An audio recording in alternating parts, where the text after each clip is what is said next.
Hello and good afternoon to all of you. My name is Ritesh R. Jaiswal and welcome to PW Only IAS. So good afternoon आप सभी को। और हमारी ये पहली मुलाकात है और मुझे पता है कि आप मुझे नहीं जानते हैं, क्योंकि हमारी मुलाकात जब हुई नहीं तो आप जानेंगे कैसे। तो मेरा नाम रितेश आर जायसवाल है और मैं PW ओनली IAS में साइंस एंड टेक्नोलॉजी की क्लासेस लेता हूँ। और मुझे कहा गया है कि प्रारंभ बैच में कुछ क्लासेस ली जाएं जो बेसिक कॉन्सेप्ट्स की क्लासेस हों, जिसमें हम कुछ 4-5 क्लासेस में कुछ बेसिक कॉन्सेप्ट्स पे चर्चा कर लें। और चर्चा इसलिए भी कर लें कि आगे जब हम साइंस एंड टेक की क्लासेस करेंगे तो वहाँ पे ज़्यादा तकलीफें ना हों, है ना। तो आज हमारी पहली क्लास है, तो मंडे से लेकर और फ्राइडे तक हम लोग जो हैं 2-2 घंटे की क्लास लगभग करेंगे और कुछ जानने की कोशिश करेंगे। बहुत परेशान होने की ज़रूरत आपको नहीं है, क्योंकि इजी तरीके से चीज़ों को पढ़ना समझना शुरू करेंगे। सबसे बड़ी बात यह है कि आप समझिए इस बात को कि आप सब एक काम के लिए प्रतिबद्ध हैं। आप सब ने एक फैसला लिया अपने जीवन में, और जीवन का फैसला यह है कि आप सभी यूपीएससी की तैयारी करना चाहते हैं। तैयारी करना चाहते हैं क्योंकि आप सब अपने जीवन में आगे बढ़ना चाहते हैं और अपने जीवन को सार्थक बनाना चाहते हैं। देश के विकास में और देश को संवारने में आप अपनी भूमिका निभाना चाहते हैं। और बात सिर्फ देश की नहीं है ना, बात तो आपकी भी है। आपकी भी जीवन संवर जाएगी, आपके भी परिवार, मम्मी पापा, भाई बहन, सबके लिए बड़ा अच्छा होगा, है ना। लेकिन इस बात को मैं कहूं कि आपने जब तैयारी की बात सोची है तो ये आपने सोची है ना। और आपको पता है ना कि आप भारत की सबसे कठिन परीक्षा की तैयारी में उतरे हो। तो सबसे कठिन परीक्षा की तैयारी में अगर आप उतरे हैं तो जाहिर सी बात है कि कठिनाइयां तो होंगी, ठीक है। तो मैं आपको मीठी मीठी बातें कह के मन आपका नहीं बहलाऊंगा। मैं सिंपल सी बात कहूंगा कि यूपीएससी जो मेरे सर के ऊपर लिखा हुआ है यूपीएससी, वो यूपीएससी भारत की सबसे कठिन परीक्षा है। और सबसे कठिन परीक्षा में कठिनाई हो, इसके लिए तैयार रहना है ना। इसके लिए एकदम तैयार रहना है।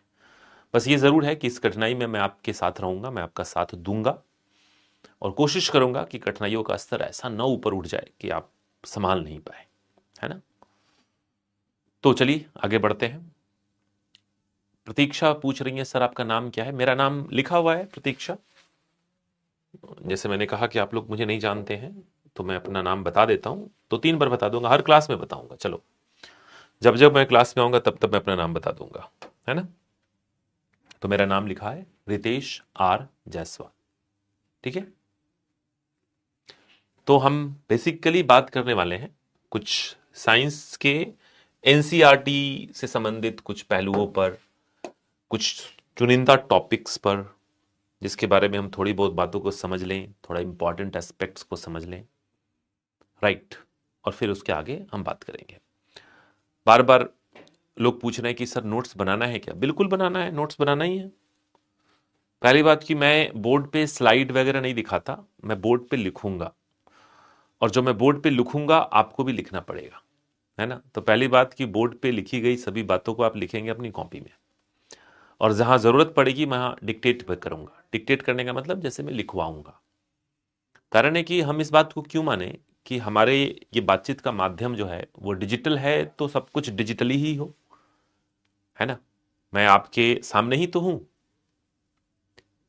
प्रत्यक्ष तौर पे ना हूं तो अप्रत्यक्ष तौर पे तो हूं ही, है ना।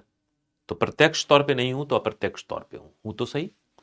और जब मैं आपके सामने हूं तो जाहिर सी बात है कि आप इसको ऐसे ही लीजिए जैसे कि आप किसी क्लासरूम में बैठे हैं और आपके टीचर आपके सामने हैं, और जो टीचर बोर्ड पे लिखेंगे उसको लिखना है, और जो डिक्टेट करेंगे, जो लिखवाएंगे, उसको भी लिखना है, और नोट्स भी बनाते चलना है, राइट। ठीक है, चलिए। तो हम आज बात करेंगे कुछ बेसिक कॉन्सेप्ट्स ऑफ साइंस की। तो कुछ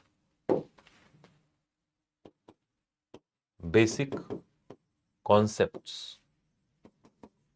ऑफ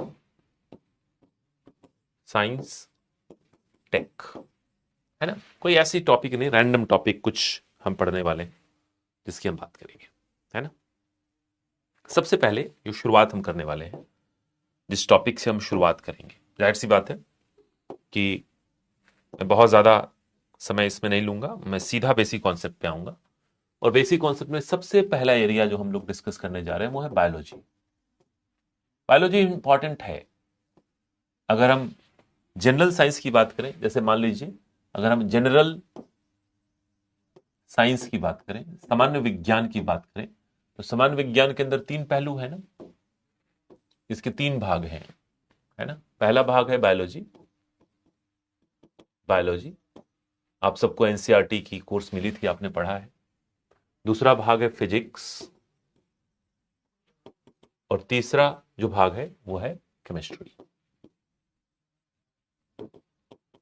बायोलॉजी, फिजिक्स और केमिस्ट्री, ये तीन भाग है ना, राइट। लेकिन सबसे इंपॉर्टेंट जो पार्ट है वो है बायोलॉजी, सबसे इंपॉर्टेंट बायोलॉजी। अगर आप यूपीएससी के क्वेश्चन पेपर देखेंगे ना, पास्ट ईयर क्वेश्चन पेपर, तो आपको पता चलेगा कि बायोलॉजी से सवाल फिर भी पूछे गए हैं, एक आध सवाल तो पूछते हैं। केमिस्ट्री और फिजिक्स से सीधे सवाल नहीं आते, केमिस्ट्री और फिजिक्स के सीधे सवाल नहीं होते। फिर सवाल होते हैं टेक्नोलॉजी से, जैसे स्पेस टेक से सवाल होंगे, न्यूक्लियर टेक्नोलॉजी से सवाल होगा, डिफेंस टेक से सवाल होगा, right. You get the point.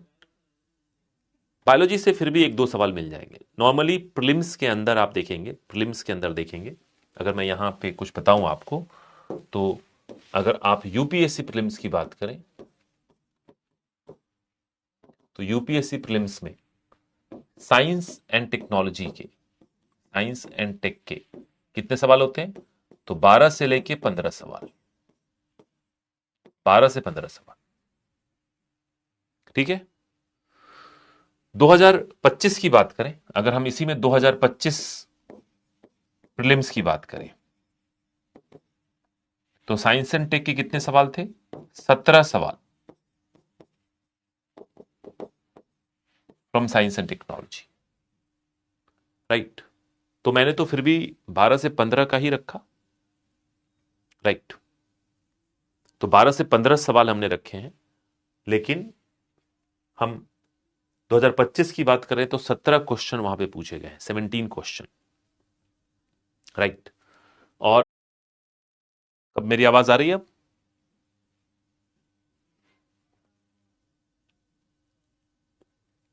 हाँ, चेक किया गया, अब तो आ रही है ना आवाज मेरी।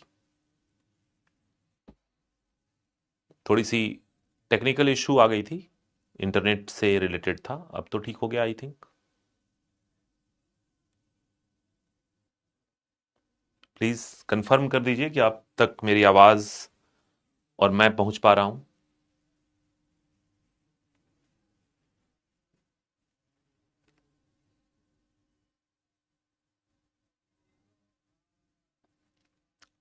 कोई बात नहीं, ऐसा हो जाता है, but you need to confirm whether you are getting class और not. Just write something out there in the comment box. You can write that you are getting the class so that I can be assured that you are getting the class.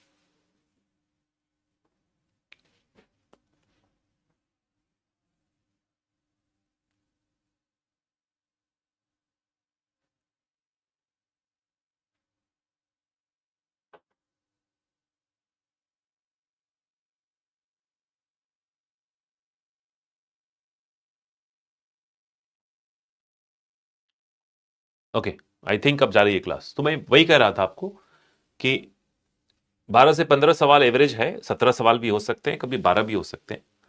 और 100 में से अगर 15 सवाल भी पूछ रहे हैं, right, 100 में से अगर 15 सवाल भी पूछे जा रहे हैं तो बहुत बड़ी बात है ना, 15% है। तो आप चाहे साइंस बैकग्राउंड के हों या नहीं हों, आपको ये ध्यान में रखना ही है कि आपको ये सारे सवाल के ऊपर पकड़ बनानी है। चलिए, इसकी दो क्लासेस होंगी। एक तो अभी हम बेसिक क्लासेस कर रहे हैं, एनसीईआरटी अब कर चुके हैं, बेसिक्स के ऊपर मैं थोड़ी बहुत बातों को बताऊंगा। अच्छा, ये क्लास इसलिए हो रही है क्योंकि जब आगे एडवांस की क्लास होगी, यूपीएससी की प्रॉपर क्लासेस जब होंगी ना, तो आपको तकलीफ थोड़ी कम होगी, है ना। तो ध्यान रखिए इस बात का। तो जैसे मैंने कहा कि सबसे ज्यादा सवाल अगर कभी बन सकता है तो वो बनेगा किससे? वो बनेगा बायोलॉजी से। तो हम उसी के ऊपर फोकस करेंगे, है ना। तो चलिए शुरुआत करते हैं। और शुरुआत में हम यही कहते हैं कि बायोलॉजी या जीव विज्ञान, जिसको हम जीव विज्ञान कहते हैं, है ना। तो जीव विज्ञान किसे कहते हैं? क्या इसकी परिभाषा है? व्हाट इज बायोलॉजी और जीव विज्ञान? राइट। तो बायोलॉजी के बारे में कहा गया, एक बात कही गई और कहा गया कि बायोलॉजी जो है ना वो स्टडी ऑफ लाइफ है। इसको कहा गया कि बायोलॉजी जो है वो स्टडी ऑफ लाइफ है, यानी जीवन का अध्ययन है। जीवन का अध्ययन है। अब जीवन तो बहुत बड़ी बात है भाई। जीवन का अध्ययन, लाइफ का अध्ययन, राइट। जिनका भी नहीं चल रहा है आपको शायद रिफ्रेश करना होगा, राइट। तो स्टडी ऑफ लाइफ या जीवन का अध्ययन है। लोगों ने कहा कि जीवन तो बहुत बड़ी बात हो गई, तो लोगों ने कहा कि एक काम करो, जीवन को रिप्लेस कर दो किससे? सजीवों से। तो लिविंग बीइंग से, लिविंग बीइंग। तो लोगों ने कहा कि अच्छा, जीवन के बदले में क्या लिख सकते हैं हम? सजीवों का अध्ययन है। तो सजीवों का अध्ययन है।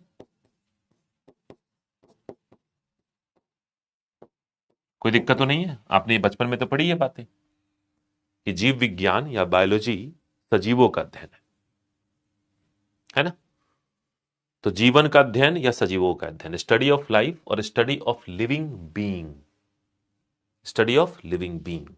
ठीक है, ये कहानी है, राइट। नाउ अभी नेक्स्ट क्या है कि आप बताएंगे कि सजीव किन्हें कहते हैं, है ना। तो सजीवों के लक्षण क्या है? अगर हम अगले पड़ाव पे चले तो हम बात कर सकते हैं कि सजीवों के लक्षण, है ना। तो सजीवों के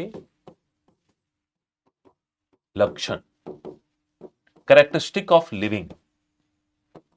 पहली बात कि जीवन के अध्ययन की बात छोड़ दीजिए। जीवन का अध्ययन मतलब जीवन का अध्ययन करते के साथ ही आप पहुंच जाएंगे कहां? फिलॉसफी में, दर्शन शास्त्र में। और दर्शन शास्त्र में पहुंच जाएंगे तो तकलीफ होगी, फिर साइंस रहेगा नहीं, है ना। तो हम बात करते हैं किसके? सजीवों के लक्षण की। जो मैं लिख रहा हूं, आप लोगों में से कई लोग सवाल पूछ रहे हैं, प्लीज सुन लीजिए। आप लेट से आएंगे तो बहुत बातें हो चुकी होंगी, मैं सबकी बातों का रिप्लाई नहीं दे पाऊंगा, है ना। तो पहली बात कि नोट्स बनाना है, बिल्कुल बनाना है। जो मैं लिख रहा हूं वो नोट्स के शक्ल में ही लिख रहा हूं, ये नोट्स के शक्ल में ही लिख रहा हूं। तो जैसे मैंने लिखा जीव विज्ञान किसे कहते हैं, जीवन का अध्ययन, सजीवों का अध्ययन, लिखिए आप भी साथ में, है ना। और फिर मैं कह रहा हूं कि चूंकि जीवन का अध्ययन और सजीवों का अध्ययन, तो फिर जीवन या सजीव के लक्षण क्या है? क्या है सजीवों के लक्षण, है ना। जैसे किसी ने कहा ब्रीद करना, और कुछ बताएंगे आप लोग? मूवमेंट करते हैं, ठीक है। आयुषी कह रही है कि मूवमेंट करते हैं, राइट, ठीक है।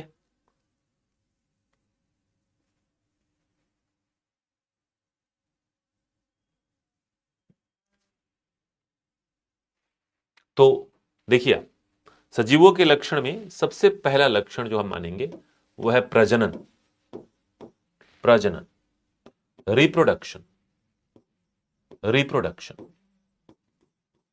तो सबसे पहला लक्षण है रिप्रोडक्शन, प्रजनन की क्रिया, है ना। सजीव प्रजनन करते हैं, सजीव अपने ही जैसी प्रतिकृतियों का निर्माण करते हैं। उसके अलावा लोग कह रहे हैं भोजन करना, ग्रोथ, बोलना, चलना, ठीक है। दूसरा जो लक्षण है वो है कोशिका संरचना। क्या है? कोशिका संरचना, सेल स्ट्रक्चर, सेल स्ट्रक्चर।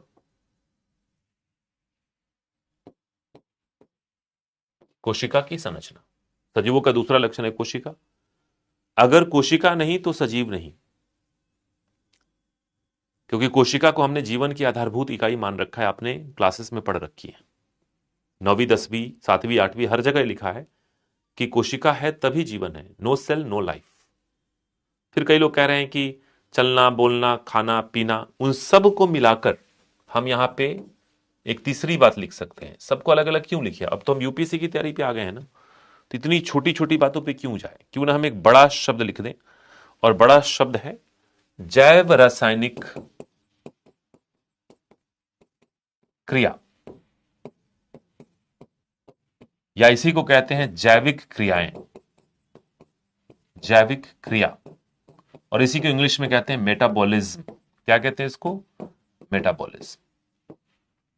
अब इसी में वो सारी चीजें आ जाएंगी जिसकी बात आप कर रहे हैं, खाना, पीना, सोना, जागना, गति करना, सांस लेना, उत्सर्जन करना, everything will come into that, है ना। तो पहला है प्रजनन, दूसरी बात है कोशिका संरचना, तीसरी बात है जैव रासायनिक क्रियाएं, जीवन की क्रियाएं, life process, right, life process जिसको कहते हैं मेटाबॉलिज्म। और चौथी बात जो बड़ी इंपॉर्टेंट है वो है अनुकूलन। अनुकूलन, अनुकूलन मतलब एडेप्टेशन। एडेप्टेशन, हम इसकी बात भी करेंगे एडेप्टेशन की। एडेप्टेशन का मतलब क्या होता है कि परिवेश के हिसाब से अपने अंदर बदलाव करना, परिवेश के हिसाब से अपने अंदर बदलाव कर लेना, राइट। तो मान लीजिए कि अभी कुछ दिन पहले तक पूरे भारत में ठंड का माहौल था, उत्तर भारत में तो खासकर बहुत ठंड पड़ रही थी। तो जब बहुत ठंड पड़ रही थी तो आपने क्या किया था? आपने उस दौर में स्वेटर पहनने शुरू किए थे, गर्म कपड़े, स्वेटर। कोई बात नहीं, एनसीईआरटी नहीं हुआ तब भी कोई बात नहीं, यहां पढ़िए, वो रहने दीजिए, जो नहीं हुआ उसकी कुछ नहीं कर सकते, फिलहाल पढ़िए। तो ये जो है ना कि ठंड पड़ने पे स्वेटर पहनना, फुल कपड़े पहनना, जैकेट पहनना, ये अनुकूलन ही तो है। लेकिन शरीर अपने स्तर पे भी अनुकूलन करता है, अडॉप्ट करता है, अडेप्टेशन होती है ना। तो पहली बात कि हम सजीवों के लक्षण को बस 4 पार्ट में बांटेंगे: प्रजनन, कोशिका संरचना और जैव रासायनिक क्रियाएं। अच्छा, सबसे इंपॉर्टेंट बात क्या है ना, इसमें ये तीनों एक श्रेणी में आता है, ये तीनों एक श्रेणी में, और चौथा एक अलग। तीनों की श्रेणी एक है ना। ध्यान से समझिए, सुनने पे फोकस ज्यादा रखिए। जैसे सबसे पहले भाई, जब भी कोई सजीवों की बात करता है तो आप में से भी तो सब लोग यही बता रहे हैं ना कि सजीव चलते हैं, सजीव में गति होती है, सजीव खाना खाते हैं, सजीव में उत्सर्जन होता है। तो सजीवों के स्तर पे आपने इतनी सारी बातें की, उसमें आपने जैविक क्रियाओं की बातें की। तो बेसिकली हमारे शरीर में चलने वाली जैविक क्रियाएं क्या हैं? हमारी सभी जैविक क्रियाएं जैव रासायनिक क्रिया हैं। हमारी बॉडी में भी केमिस्ट्री है। आप जो खाना खाते हैं वो फूड है, और फूड में क्या है? न्यूट्रिएंट है, और न्यूट्रिएंट क्या है? रसायन है। हम जो खाना खाते हैं वो तो न्यूट्रिएंट है, खाने के अंदर न्यूट्रिएंट है। भोजन आपने किया, आप सोचो सुबह में क्या खाना खाया आपने। मुझे पता है आप में से कई लोगों ने चीला खाया है, कई लोगों ने पराठे खाए हैं, कई लोगों ने रोटी सब्जी खाई है कि नहीं? कई लोगों ने दही चूड़ा भी खाया होगा, ठीक है। तो जो भी आपने खाना खाया वो भोजन था, और भोजन के अंदर न्यूट्रिएंट है। न्यूट्रिएंट मतलब पोषक तत्व है, और वो सारे पोषक तत्व क्या है? केमिकल ही तो है, रसायन ही तो है। कौन से रसायन है ये? जैसे कार्बोहाइड्रेट रसायन, जैसे कि फैट्स रसायन, राइट, जैसे कि प्रोटीन रसायन, क्योंकि कार्बोहाइड्रेट बना किससे है? ग्लूकोज से, ग्लूकोज रसायन C6H12O6 ग्लूकोज। तो अगर आपने रोटी खाई, जैसे राधा ने रोटी खाई, तो राधा ने रोटी जब खाई तो राधा ने स्टार्च खाया। स्टार्च क्या है? कार्बोहाइड्रेट है। स्टार्च पेट में गया, पेट में जाके स्टार्च का पाचन हुआ, और स्टार्च से क्या रिलीज हुआ? ग्लूकोज रिलीज हुआ। तो रोटी का खाना और हमारे आंतों में जाना और वहां उसका पच जाना, ये बेसिकली क्या है? जैव रासायनिक क्रिया है। ये रासायनिक क्रिया है, ये केमिकल रिएक्शन है। लेकिन फिर हम सिर्फ इसको रासायनिक क्रिया क्यों नहीं कहते?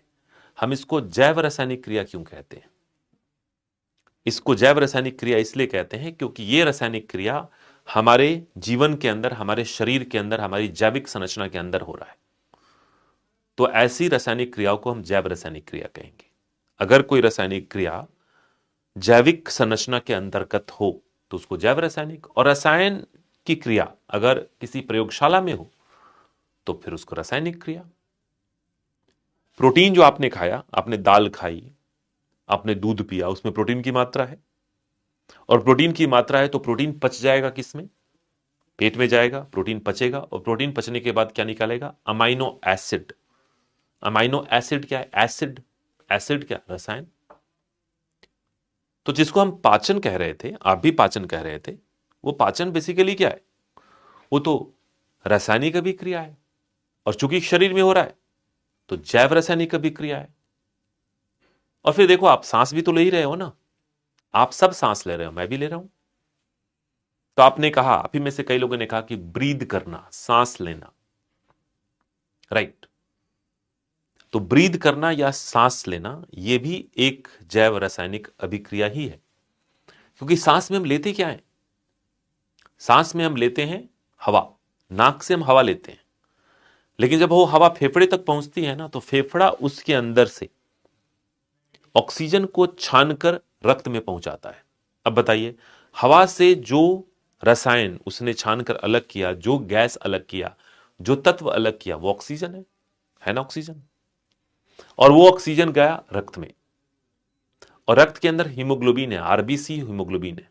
ध्यान से सुनो, आरबीसी और हीमोग्लोबिन के साथ, वो रक्त के अंदर आरबीसी और हीमोग्लोबिन के साथ ऑक्सीजन ने रिएक्शन किया। रिएक्शन किया तो रक्त में रिएक्शन हुआ ऑक्सीजन का, किसके साथ? हीमोग्लोबिन के साथ, राइट। एनसीईआरटी क्लास भी होगी, डोंट वरी, एनटी क्लास शायद मिलती है आपको, वो मिल जाएगी आपको। एनसीईआरटी क्लास मैं नहीं लेता, है ना। खैर, मैं अभी बेसिक पढ़ा के एडवांस पढ़ाऊंगा, ठीक है। बाकी चीजें आप पूछ लीजिए, मुझे इसके बारे में कोई आइडिया नहीं है। आपकी कौन सी क्लास हुई है, नहीं हुई है, मुझे कोई आइडिया नहीं है।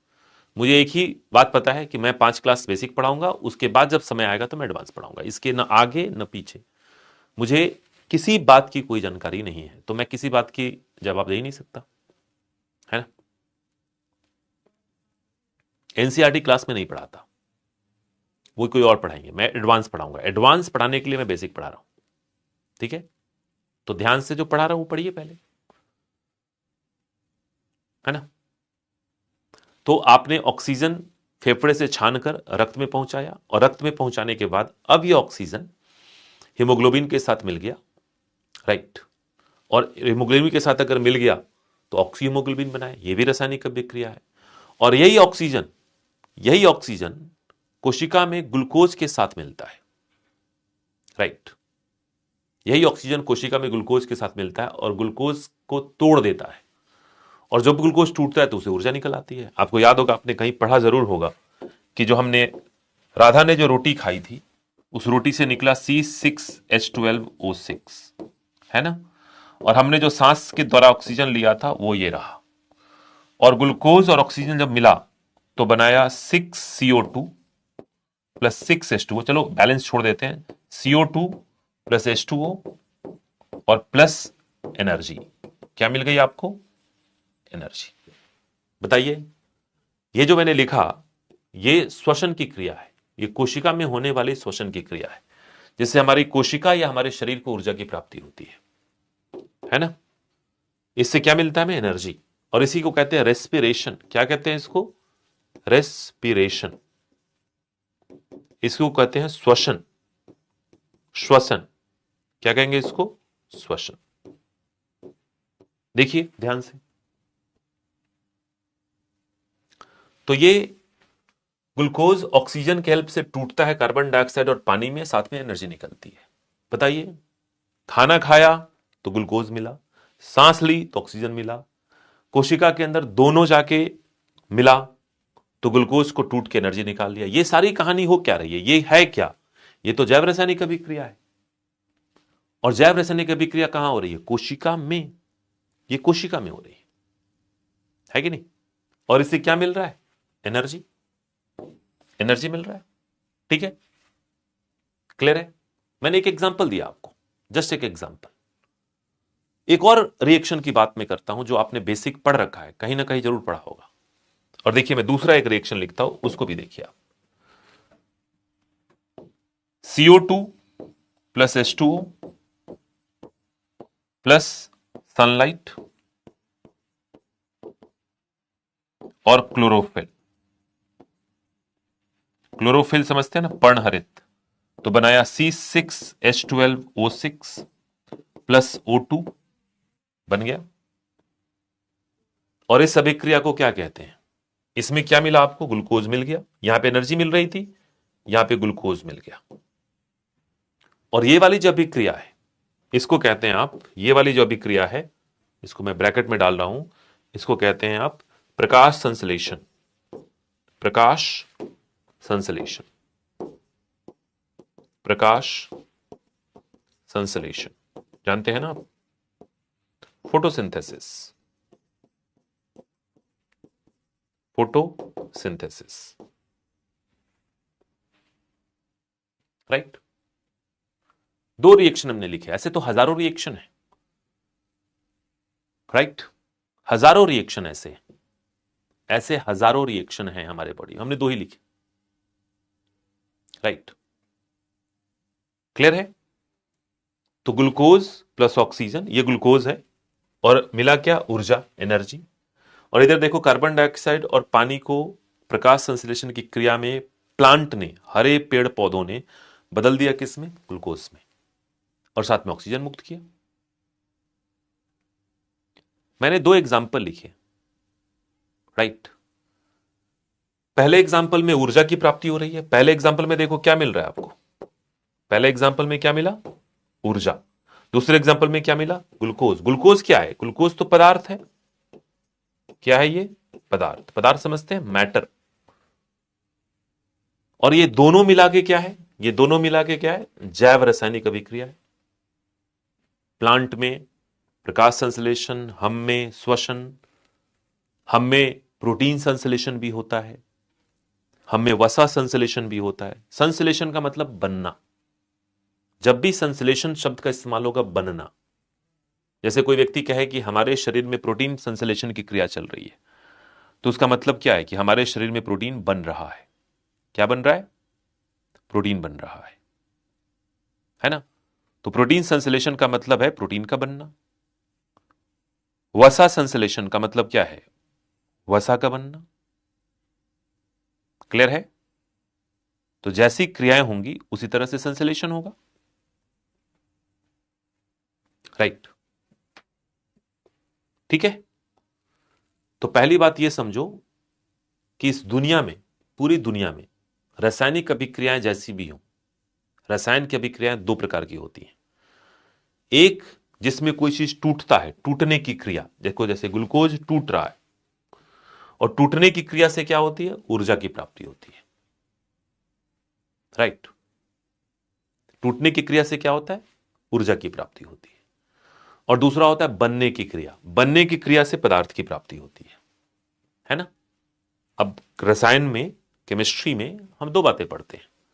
पहला कि एक ऐसी रासायनिक क्रिया जिसमें कोई चीज टूट रहा हो, तो टूटेगा तो क्या होगा? एनर्जी निकलेगी। जैसे कोयला जलाते हुआ, तो कोयला जलाते तो कोयला का टूटना है, और कोयला का टूटना एनर्जी देगा। पेट्रोल को जलाना, यह भी रासायनिक अभिक्रिया है, और यह भी टूटता है तो एनर्जी निकलती है। तो एक रासायनिक क्रिया टूटने की, दूसरी रासायनिक क्रिया बनने की। संश्लेषण मतलब बनना। प्रकाश संश्लेषण, ग्लूकोज का बनना। वसा संश्लेषण, वसा का बनना। प्रोटीन संश्लेषण, प्रोटीन का बनना। क्लियर है ना? तो बिल्कुल उसी तर्ज पे देखा जाए तो हमारे शरीर में होने वाली जैव रासायनिक क्रियाएं भी दो प्रकार की है। एक क्रिया ऐसी जो टूटने की क्रिया है, और टूटने की क्रिया से हमें ऊर्जा मिलती है। मैं जो बोल रहा हूं, उस बोलने के लिए ऊर्जा तो लग रही है ना मेरे शरीर की। और यह ऊर्जा कहां से आ रही है? मेरे कोशिकाओं में, मेरे शरीर के ऊतकों और अंगों में चलने वाली टूटने की क्रिया से। क्या टूट रहा है? ग्लूकोज टूट रहा है। ग्लूकोज टूट के क्या निकल रहा है? एनर्जी। और उसी एनर्जी से मैं बोल पा रहा हूं। लेकिन मेरे शरीर में पदार्थ भी तो है, पूरी शरीर पदार्थ से ही तो बनी है। ये जो मेरी त्वचा है, मांसपेशियां हैं, ये सब पदार्थ ही तो है। तो बताइए, अगर मैं अपनी बात करूं तो मेरे शरीर में ऊर्जा है जिससे मेरा कार्य हो रहा है, और पदार्थ है जिससे मेरी संरचना बनी है। क्लियर है? ऊर्जा है जिससे कार्य हो रहा है, और पदार्थ है जिससे मेरी संरचना बनी है।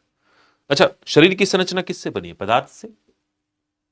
आप जब किसी भार मापने वाली मशीन पे चढ़ते हैं तो रीडिंग आती है ना, 70 केजी 75 केजी आपका वेट है, पदार्थ का वेट है। मांसपेशियां, हड्डियां, रक्त, ये सब हमारे शरीर के पदार्थ हैं। अच्छा एक बात बताओ, चलो ये सब बात छोड़ो, है ना, पूरी ब्रह्मांड की संरचना, पूरी ब्रह्मांड की संरचना पदार्थ और ऊर्जा से ही तो मिलकर बनी है। तो ब्रह्मांड की पूरी संरचना पदार्थ और ऊर्जा से मिलकर बनी है ना। पूरे ब्रह्मांड में आपने पढ़ा होगा ना, there is nothing but matter and energy बनी है। तो पूरे ब्रह्मांड में या तो एनर्जी है या फिर मैटर है। जैसे मैं बताता हूं, ब्रह्मांड में क्या है? सूरज की रोशनी, तारों की रोशनी, तारों की उष्मा ऊर्जा है। और ये जो पृथ्वी है, ये जो चंद्रमा है, ये जो बृहस्पति ग्रह है, ये जो शनि ग्रह है, ये जो सूर्य है, ये सब क्या है? पदार्थ है, मैटर एंड एनर्जी। अच्छा कई बार ऐसा भी होता है ना, हम सब क्या करते हैं ना, हमें लगता है क्या कि हम तो ब्रह्मांड से अलग है। नहीं, हम ब्रह्मांड के ही तो पार्ट हैं। We are very much part of the universe. और अगर हम ब्रह्मांड के ही पार्ट हैं तो जिस चीज से ब्रह्मांड बना है उसी चीज से हम बने। अच्छा बताइए, आप ब्रह्मांड के भाग नहीं है क्या? किसी ने कहा समीकरण संतुलित नहीं है, क्या करूं मैं? यूपीएससी दे रहे हो या अभी भी नीट की तैयारी में लगे हो? यूपीएससी में समीकरण संतुलित करना नहीं आएगा, है ना? क्लियर है? ऊर्जा बचाओ, ऊर्जा सीमित होती है।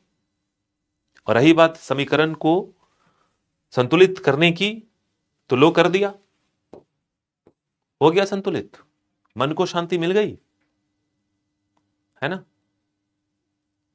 अब आप कहोगे दूसरा वाला समीकरण संतुलित नहीं है, तो लो कर दिया, हो गई संतुलित, मन को शांति मिली। ठीक है, तो मैं अपनी ऊर्जा अकारण व्यर्थ नहीं करता, क्योंकि मुझे पता है कि इस समीकरण को संतुलित करने के बाद भी यूपीएससी के परीक्षा में मुझे या आपको कोई फर्क नहीं पड़ना है। बात समझ में आ रही है? तो प्लीज, जो आदमी पढ़ाने आया ना, भरोसा कर लो थोड़ा उस पर। ठीक है, किसी ने पूछा था कि सर आप अपने एकेडमिक इंट्रोडक्शन दीजिए, मतलब बताइए। जो बच्चा अभी ग्रेजुएशन कर रहा है वो टीचर से पूछ रहा है एकेडमिक इंट्रोडक्शन दे दीजिए। क्या दीजिए? Academic introduction. मतलब भरोसा नहीं है। कितनी उम्र है आपकी? कितनी उम्र है?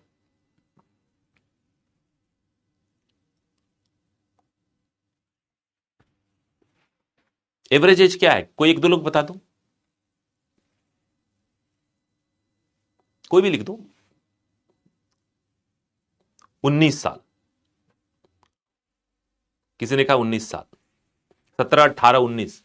मैं 2007 से पढ़ा रहा हूं, यूपीएससी के लिए 7 से पढ़ा रहा हूं। 2007 से यूपीएससी के लिए पढ़ा रहा हूं। ठीक है, और उससे पहले मैंने पीएमटी के लिए पढ़ाया है लगभग 4 साल।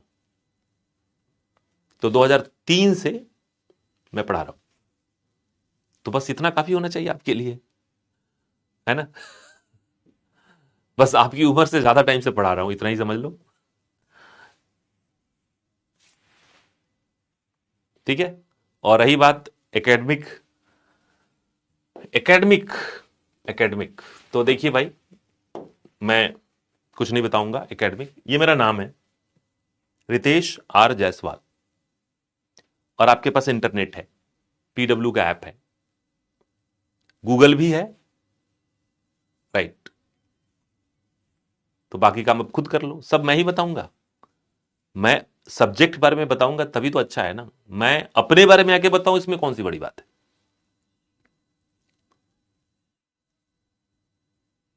तो नाम आपके सामने है, रितेश आर जायसवाल, डेली आगे बोलूंगा। और थोड़ा दिमाग लगाओ, थोड़ा सर्च वर्च करने की कोशिश करो। आलतू फालतू चीजें सर्च करते हो, कभी टीचर को भी सर्च कर लो, है ना। ठीक है, चलो बात। तो इसलिए ये जो मैंने अभी कुछ देर पहले ये जो बैलेंस किया ना, ये सारा बैलेंस हटाऊंगा मैं, सबका बैलेंस साफ करूंगा मैं अभी, है ना। बैलेंस पे जाना नहीं। मैंने कहा कि रासायनिक अभिक्रिया दो प्रकार के होते हैं, है ना। तो देखिए आप ध्यान से आगे की तरफ चलते हैं। तो जैव रासायनिक अभिक्रिया समझते हैं। और ये जैव रासायनिक अभिक्रिया, इसके दो प्रकार, है ना। इसके प्रकार कितने? दो। पहला, निर्माण की क्रिया, निर्माण,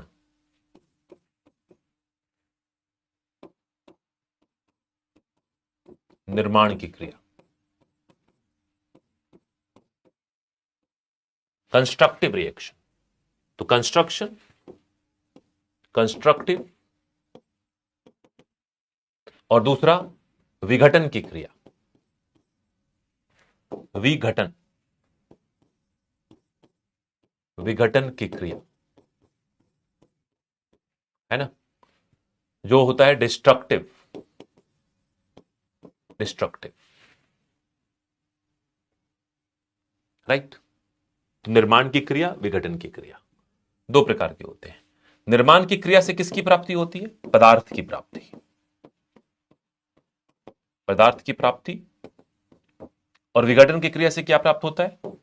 ऊर्जा की प्राप्ति। अच्छा, यह बात सिर्फ जैव रासायनिक अभिक्रियाओं पे लागू नहीं होता, यह बात रासायनिक अभिक्रियाओं पे भी लागू होता है। पदार्थ और ऊर्जा, पूरे ब्रह्मांड की संरचना किससे बनी है? पदार्थ और ऊर्जा से। तो हम किससे बने हैं? पदार्थ और ऊर्जा से।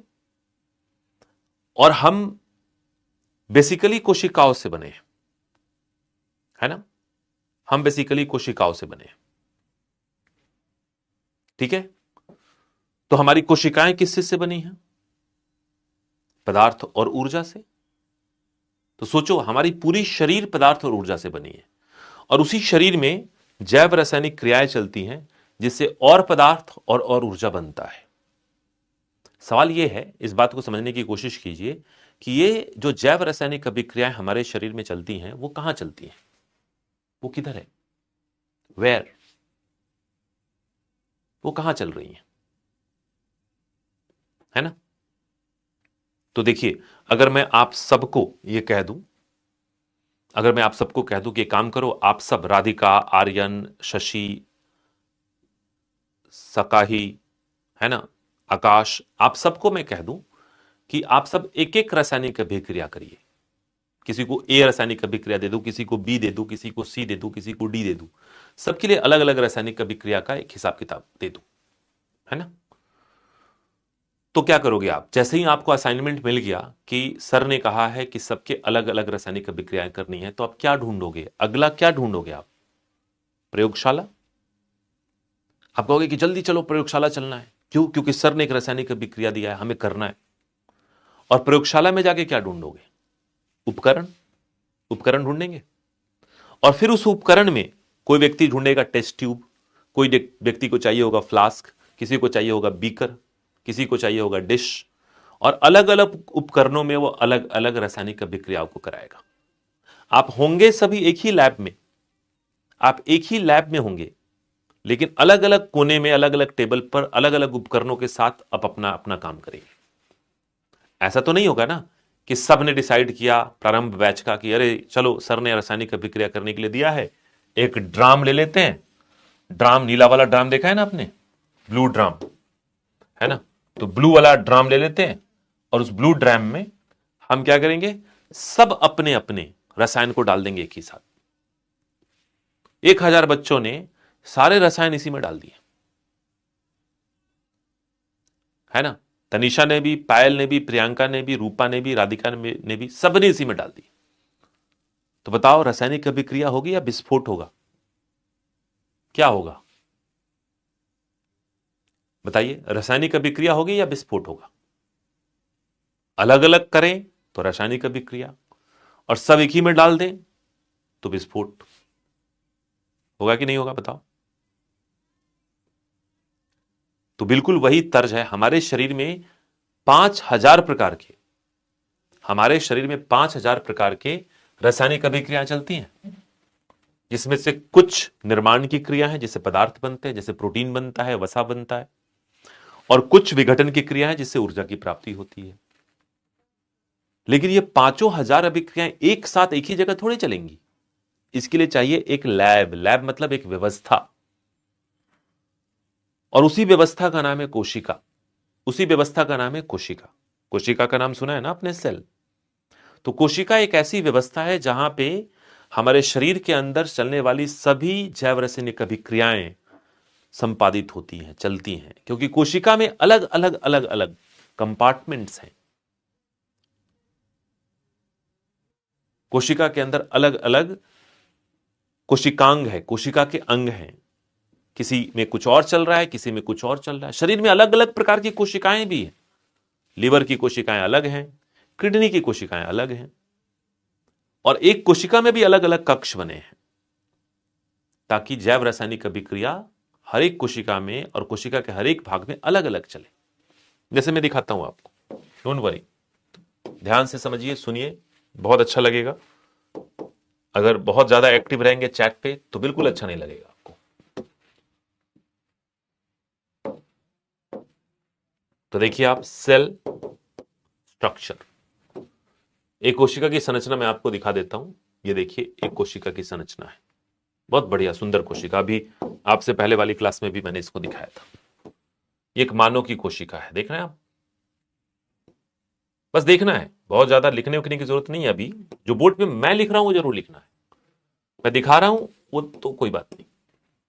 अब देख रहे हैं ये कोशिका जो है ना, एक कोशिका, ऐसे तो अरबों खरबों कोशिका है हमारे शरीर में, और अरबों खरबों कोशिकाओं में ये हजारों प्रकार की जैव रासायनिक अभिक्रिया चलती है। बल्कि एक कोशिका में कई प्रकार की जैव रासायनिक अभिक्रिया चलती है। जैसे माइटोकॉन्ड्रिया का नाम सुना है ना आपने? ऊर्जा गृह कहते हैं, पावर हाउस, एनर्जी वाला काम इधर ही हो रहा है। और इसी में देखिए कहीं पे पक्का होगा आपका एंडोप्लाज्मिक रेटिकुलम लिखा हुआ है, और राइबोसोम, देख रहे हैं राइबोसोम लिखा हुआ है। राइबोसोम क्या करता है? प्रोटीन के निर्माण की क्रिया। ईआर क्या करता है? एंडोप्लाज्मिक रेटिकुलम, अभी नहीं पढ़ना, अभी मैं बता रहा हूं। तो ये राइबोसोम बनाता है प्रोटीन, माइटोकॉन्ड्रिया हमें ऊर्जा देता है, ये एंडोप्लाज्मिक रेटिकुलम वसा बनाता है। यानी कि एक कोशिका के अंदर अलग अलग अलग अलग खंड है। जैसे हमारा घर है ना, हमारे घर के अलग अलग कमरे हैं, और हमारे घर के अलग अलग कमरों में अलग अलग काम होता है। सोचिए, जीवन के सारे काम एक ही कमरे में करेंगे तो कमरा रहने लायक रहेगा? राइट।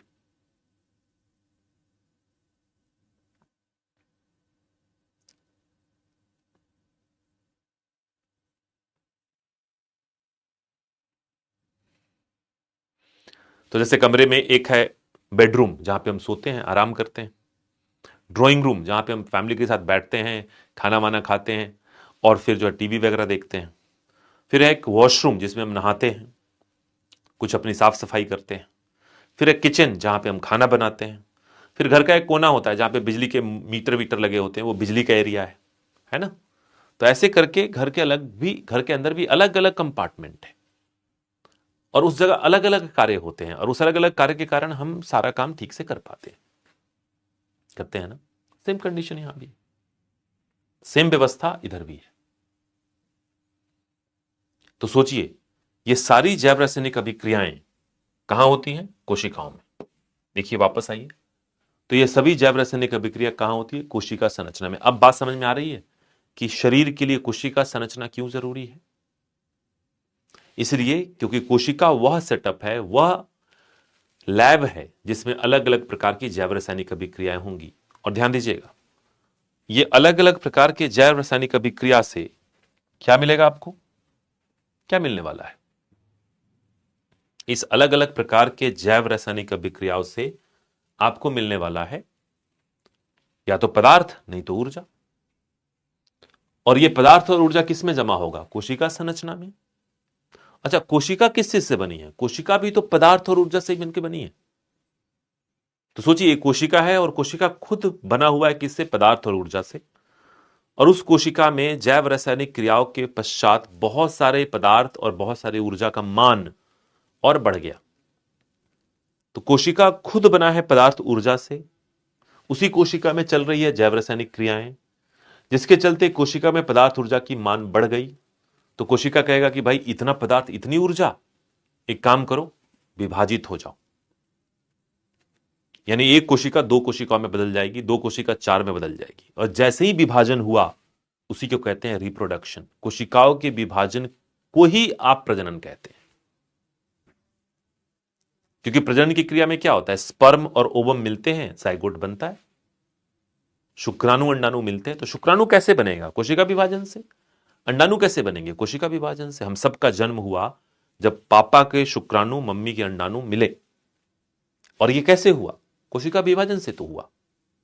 तो ध्यान दीजिए, ध्यान से सोचिए आप कि ये पूरी कहानी ऐसी है कि जैव रासायनिक अभिक्रिया कहां चलती है? कोशिकाओं में। और कोशिकाओं में जब जैव रासायनिक अभिक्रिया चलती है तो कोशिकाओं में पदार्थ और ऊर्जा का मान बहुत बढ़ जाता है। और जब बहुत बढ़ जाता है तो फिर यह कोशिका विभाजित हो जाती है, और उसी कोशिका विभाजन को प्रजनन कहते हैं। अब बताइए, यह बात लगभग एक ही नहीं लगती? इसमें क्या समानता नहीं है? है ना? एक बार सोच के देखिए, और कोई प्रश्न हो तो बताइए।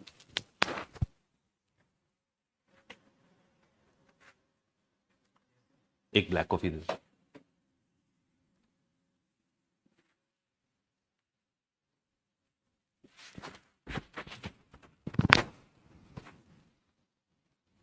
क्लियर है?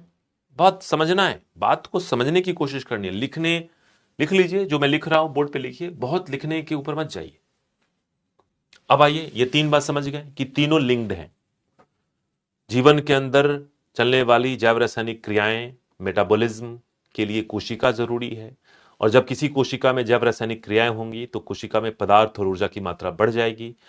इनफैक्ट कोशिकाएं भी पदार्थ और ऊर्जा से ही बनी हैं, और जब बहुत अधिक मात्रा हो जाएगी तो यह कोशिका विभाजित होकर एक से दो, दो से चार बना लेगा, और फिर इसी को प्रजनन कहेंगे। This all are linked. अब आइए अनुकूलन पे। दूसरा क्या है? अनुकूलन। आइए,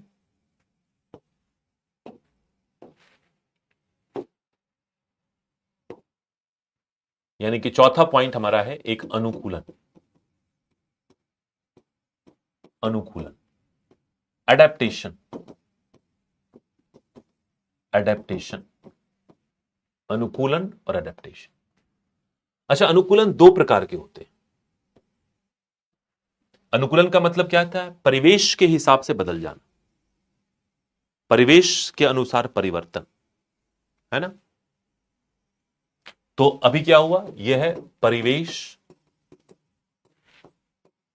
के अनुसार जीवों में परिवर्तन।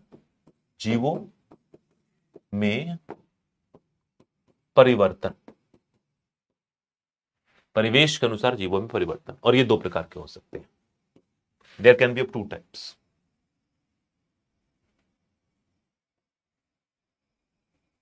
राइट? पहला है जिसको कहते हैं शॉर्ट टर्म। शॉर्ट टर्म, छोटी अवधि का। और दूसरा है लॉन्ग टर्म। लॉन्ग टर्म, लंबी अवधि का। Short term and long term. आप सबने अनुकूलन के प्रभाव देखे हैं, ऐसा कुछ नहीं है कि नहीं देखे हैं, है ना?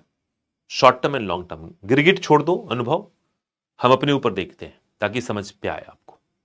चलिए मैं आपको एक और तस्वीर दिखाता हूं।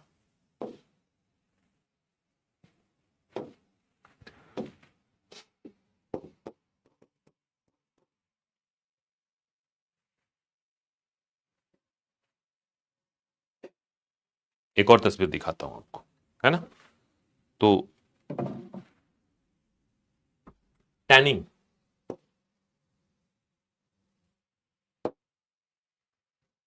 और टैनिंग जानते हैं क्या होता है? टैनिंग का मतलब होता है ये।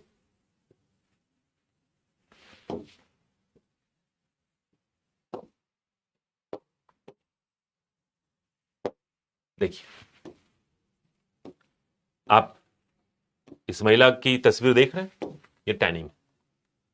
हम में से कोई भी, अगर हम में से कोई भी व्यक्ति अगर धूप में जाके खड़ा हो जाए और 2-3 घंटे खड़े रहे, जैसे आप में से कई लोग क्रिकेट खेलने के बड़े शौकीन होंगे, और कई बार हम गर्मी के दिनों में 12 बजे निकल जाते हैं क्रिकेट खेलने, है ना, और 12 बजे से क्रिकेट खेलना शुरू किया, शाम को 4 बजे तक खेलते रहे धूप में, भयंकर धूप है लेकिन क्रिकेट फिर भी चल रहा है, राइट। तो क्रिकेट बिल्कुल चल रहा है, और जब 4 घंटे धूप में खड़े होकर क्रिकेट खेलेंगे तो आपकी स्थिति कैसी होगी पता है ना? आप कैसी हो जाएगी स्थिति? तो आपकी स्थिति यह होगी कि यू विल बी टैंड, आपके शरीर यानी कि आपके त्वचा का रंग थोड़ा काला हो जाएगा, है कि नहीं? इसी को कहते हैं टैनिंग। टैनिंग अच्छी क्रिया है या बुरी क्रिया है, कोई बताएगा? टैनिंग जो है ना, अडेप्टेशन है, क्योंकि सूर्य की रोशनी में अल्ट्रावायलेट किरणें होती हैं।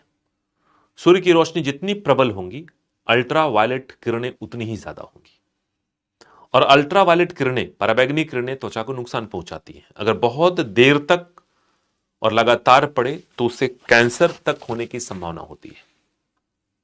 सनबर्न तो हो ही जाता है, तो शरीर कुछ तो उपाय करेगा ना। तो शरीर क्या करता है? शरीर क्या करता है, एक प्रोटीन है जिसका नाम है मेलानिन। तो त्वचा में एक प्रोटीन है मेलानिन, क्या नाम है उसका? मेलानिन प्रोटीन, जिसका रंग होता है काला। तो मेलानिन की मात्रा क्या करता है? वो बढ़ा देता है।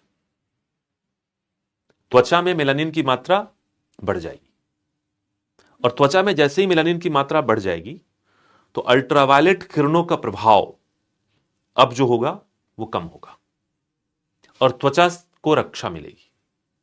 तो ध्यान दीजिएगा, आप इस बात को समझिएगा कि आप धूप में जब खड़े थे और आपकी त्वचा का रंग थोड़ा सा मध्यम हो गया, थोड़ी टैनिंग हो गई, ये टैनिंग है बेसिकली, है ना? ये टैनिंग बुरी क्रिया नहीं है, ये टैनिंग आपके बचाव की क्रिया है, ये बचाव की क्रिया है। और ये अडेप्टेशन है, ये छोटी अवधि का अडेप्टेशन है, अल्पकालीन अडेप्टेशन है, शॉर्ट टर्म अडेप्टेशन है। इस शॉर्ट टर्म अडेप्टेशन की मेन कहानी वही है कि व्यक्ति धूप में खड़ा था और उसकी त्वचा झुलस जाती, लेकिन शरीर ने मेलानिन का निर्माण थोड़ा ज्यादा कर दिया त्वचा में, और मेलानिन के निर्माण के चलते त्वचा का रंग बेशक थोड़ा काला हो गया, लेकिन रक्षा मिल गई, हमें सुरक्षा मिल गई, है ना? ठीक है, क्लियर है? तो बताइए, ये जो एग्जाम्पल मैंने यहां लिखे शॉर्ट टर्म में लिख सकते हैं, क्या लिख सकते हैं? शॉर्ट टर्म में एग्जाम्पल क्या लिख सकते हैं? स्किन टैनिंग, त्वचा का टैनिंग। लेकिन ये शॉर्ट टर्म क्यों है? क्योंकि ये अल्पकालिक है, ये परमानेंट नहीं है, राइट? ये परमानेंट नहीं है। अगर आप 4 घंटे धूप में खड़े होके आए तो आप 2 दिन आराम कर लीजिए, घर में मत जाइए धूप में। तो 2-3 दिन आराम कर लेंगे घर में, तो आराम करने के साथ ही आपकी त्वचा की रंग वापस से उसी स्तर पे आ जाएगी जैसा कि था। यानी अनुकूलन शॉर्ट टर्म था, शरीर ने अपने आप को अनुकूलित किया ताकि धूप के बुरे प्रभाव से उस समय बचा ले। और अब कोई दिक्कत नहीं, आप छाए में रह रहे हैं, धूप उतना नहीं पड़ रही, आपकी त्वचा ठीक ठाक हो गई वापस से, है ना? आपकी त्वचा ठीक ठाक हो गई।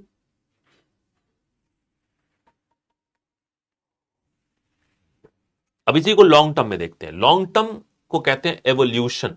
क्या कहते हैं इसको? एवोल्यूशन। एवोल्यूशन जानते हैं क्या होता है? विकास क्रम। विकास क्रम परमानेंट होता है, ये एक बार हो गया तो वापस नहीं आता। चलिए मैं एक एग्जांपल देता हूं, ध्यान से सुनिएगा। अगर आप में से कोई व्यक्ति, आप में से कई व्यक्ति घूमने के बड़े शौकीन होंगे, है ना? किनको घूमने में बड़ा मजा आता है? कोई ऐसा व्यक्ति जो घूमना, अलग अलग राज्यों में, शहरों में घूमना जिसको पसंद हो, है ना? कोई ऐसा है? मुझे जैसे घूमना बहुत पसंद है, आई रियली लाइक, दुनिया जहान में घूमना मुझे बहुत पसंद है।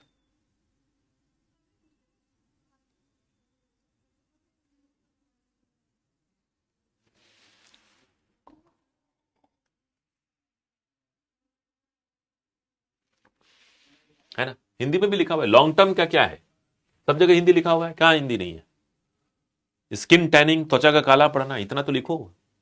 यूपीएससी की परीक्षा में मेंस में इंग्लिश भी क्वालिफाइंग होता है, याद है ना। तो इतनी छोटी मोटी हिंदी की बात ही मत करो। आपको वहां पे इंग्लिश की क्वालिफाइंग पेपर मेंस में क्लियर करने हैं, उसमें फेल तो कॉपी चेक नहीं होगी बाकी की। और अगर आप में किसी की क्षमता ऐसी है जो यूपीएससी मेंस के इंग्लिश पेपर में न्यूनतम मार्क्स लेके आएंगे, तो उनको इतनी इंग्लिश से प्रॉब्लम नहीं होगी। अगर इतनी इंग्लिश से भी प्रॉब्लम है तो आपका मेंस का इंग्लिश का पेपर नहीं निकलेगा क्लियर कट, है ना।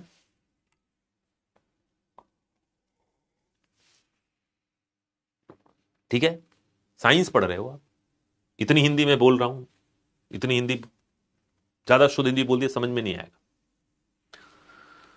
तो देखो आप, अगर आप घूमते हो, घूमने के शौकीन हो, तो कभी मौका मिले ना तो कश्मीर से शुरू करना और कन्याकुमारी तक जाना। कश्मीर से शुरू करना और कन्याकुमारी तक जाना। कश्मीर में जब जाओगे ना तो आपको पता चलेगा कि कश्मीर में 100 में से 99 लोग बहुत गोरे दिखेंगे आपको। कहते हैं ना कश्मीर में लोग बड़े गोरे होते हैं। 100 में से एक ही व्यक्ति ऐसा होगा जिसकी त्वचा का रंग गेहुआ होगा या थोड़ा डार्क कॉम्प्लेक्शन होगा। हिंदी मीडियम वाले को भी इंग्लिश में क्वालिफाइंग में नंबर लाना पड़ता है, पता नहीं है आपको, किसी ने बताया नहीं आज तक।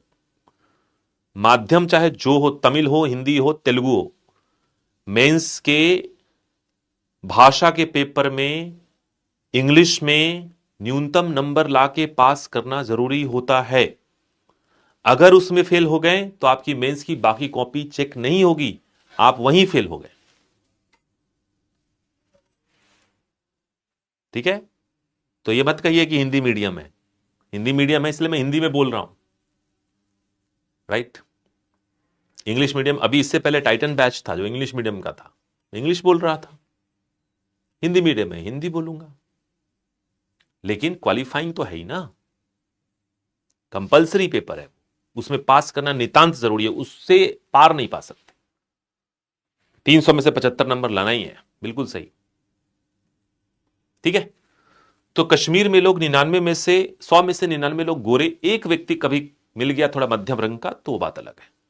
लेकिन जैसे जैसे कश्मीर से आप कन्याकुमारी की तरफ बढ़ते हैं, जैसे जैसे भारत में नीचे आते हैं और नीचे जाते हैं, साउथ में जाते हैं और साउथ के अंतिम सिरे पर जाते हैं, आप देखते हैं ना त्वचा की रंग धीरे धीरे धीरे धीरे कम होने लगती है।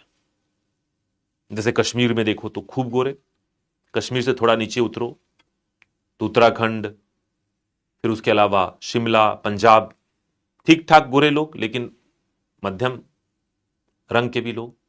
थोड़ा और नीचे उतरो तो नीचे उतरेंगे तो बिहार, उत्तर प्रदेश, मध्य प्रदेश, उड़ीसा, थोड़ा और रंग गहरा हो जाएगा। थोड़ा और नीचे निकलेंगे तो फिर आंध्र प्रदेश, कर्नाटका, थोड़ा और रंग गहरा हो जाएगा। और थोड़ा और नीचे उतरेंगे तो तमिलनाडु और केरला, और वहां पे रंग और गहरा हो जाएगा। स्थिति यह होगी कि आप कन्याकुमारी तक पहुंच गए आप तो पाएंगे कि रेशियो उल्टा हो चुका है, यानी अब 100 लोगों में से 99 लोगों का रंग गहरा होगा, एक व्यक्ति का रंग होगा जो कभी गोरा मिल जाएगा, राइट।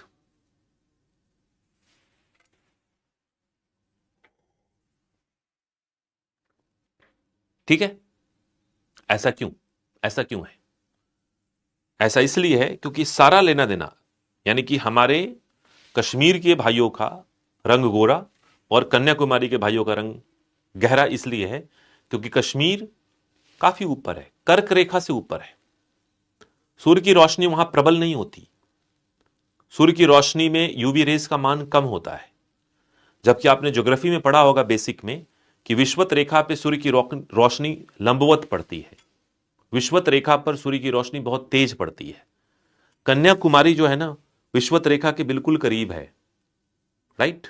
और कन्याकुमारी जब विषुवत रेखा के बिल्कुल करीब है तो जाहिर सी बात है वहां पे सूर्य की रोशनी प्रबल होगी, और जब प्रबल होगी तो यूवी रेज का मान भी ज्यादा होगा, और जब ज्यादा होगा तो मेलानिन का निर्माण भी त्वचा में ज्यादा होगा। और ये क्या आज से हो रहा है? नहीं, कन्याकुमारी के आसपास रहने वाले लोगों में ये सदियों से ऐसा चल रहा है, सदियों से चल रहा है। तो सदियों से जब चल रहा हो और लगातार सूर्य की तेज रोशनी से आपको वास्ता पड़े, तो हमारे शरीर में ऐसे बदलाव हमेशा के लिए हो जाते हैं। और अगर हमेशा के लिए बदलाव हो गए तो लॉन्ग टर्म, लॉन्ग टर्म। और लॉन्ग टर्म को क्या कहेंगे? इवोल्यूशन या विकास क्रम। आपने कभी देखा कि विषुवत रेखा के इर्द गिर्द रहने वाले लोग जो विषुवत रेखा के समीप रहते हैं और मूल निवासी हैं, जो विषुवत रेखा के समीप रहने वाले मूल निवासी, मूल निवासी मतलब जो वहीं रह गए, वहां से कहीं और नहीं गए, मूल निवासी उन्हीं को कहते हैं। एक होता है माइग्रेटेड, विस्थापित, विस्थापित नहीं है वो, मूल निवासी है। तो विषुवत रेखा के मूल निवासी का रंग गहरा होता है। क्यों? क्योंकि सूर्य की रोशनी प्रबल पड़ती है। और विषुवत रेखा से जैसे जैसे ऊपर जाएंगे वैसे ही आप देखेंगे रंग गोरा हो जाएगा। यूरोप के लोग को देखिए कितने गोरे हैं, और ऊपर चले जाइए नॉर्वे वगैरह में तो बहुत गोरे हैं, है ना। और लॉन्ग टर्म इवोल्यूशन में डीएनए में बदलाव हो जाता है ना। तो इसका एग्जाम्पल क्या है? इसका एग्जाम्पल है कि इक्वेटर, विषुवत रेखा रहने वाले मूल निवासी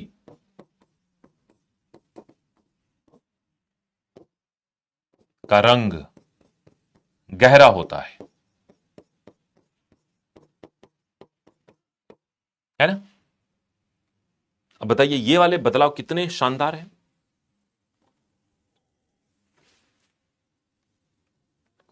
है ना।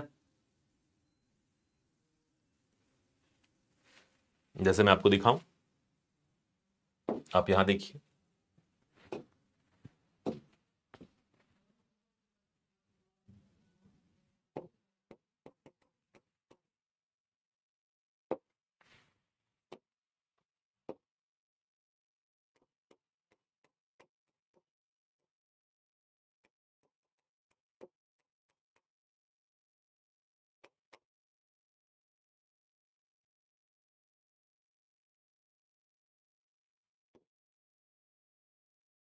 तो अगर आप इमेजेस देखेंगे तो native people of equator, equator के आसपास रहने वाले लोग का त्वचा का रंग कैसा होगा? देखिए आप, गहरा। देख रहे हैं आप, मैंने क्या सर्च किया? मैं ऐसे भी लिख सकता हूं इक्वेटोरियल रीजन, रीजन, तब भी वही आएंगे। इक्वेटर के आसपास रहने वाले लोगों का रंग गहरा होगा, है ना।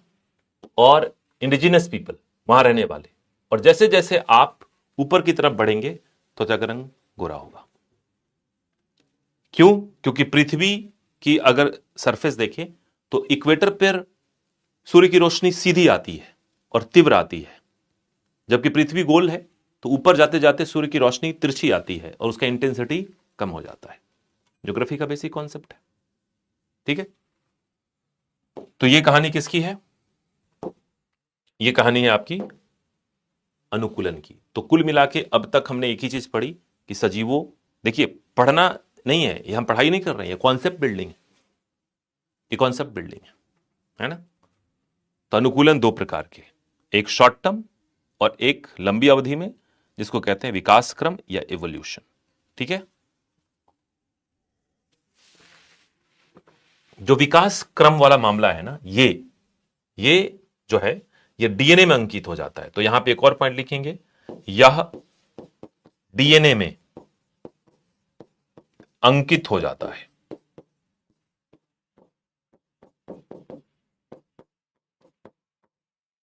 यह डीएनए में अंकित हो जाता है। और ये क्या है? यह तत्कालिक प्रभाव है। यह तात्कालिक प्रभाव है, यानी कि हुआ और धीरे धीरे खत्म भी हो जाएगा।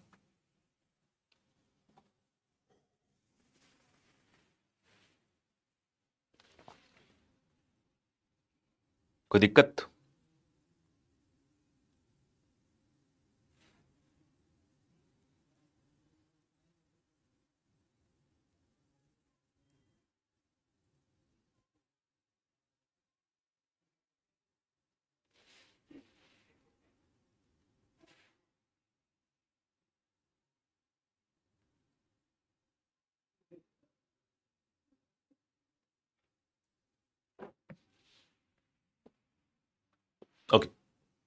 तो सजीव के अंदर 4 गुण, बाकी चीजों को छोड़िए, प्रजनन करेंगे, कोशिका संरचना होगी, जैव रासायनिक क्रियाएं होंगी, अनुकूलन होगा, है ना।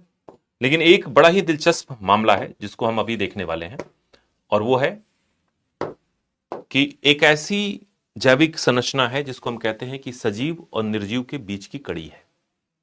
सजीव और निर्जीव के बीच की कड़ी है। कोई बताएगा कौन है? सजीव और निर्जीव की बीच की कड़ी। नोट्स बन रहे हैं आपके, जो मैं लिख रहा हूं आप नहीं लिख रहे हैं? जो मैं लिख रहा हूं वही लिखिए, नोट्स वही है, जहां पे डिक्टेशन होगा मैं करवाऊंगा।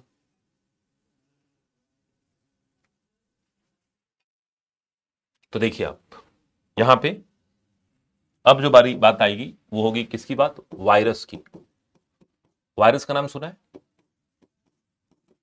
विषाणु।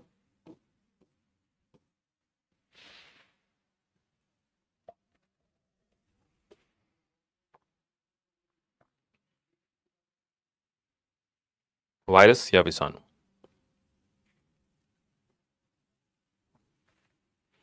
तो वायरस या विषाणु को कहा गया कि यह सजीव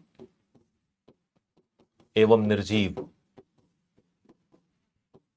के बीच की कड़ी है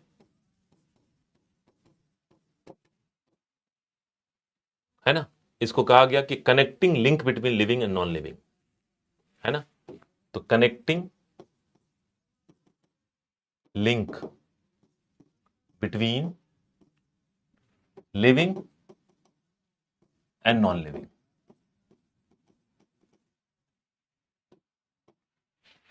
सजीव और निर्जीव के बीच की कड़ी,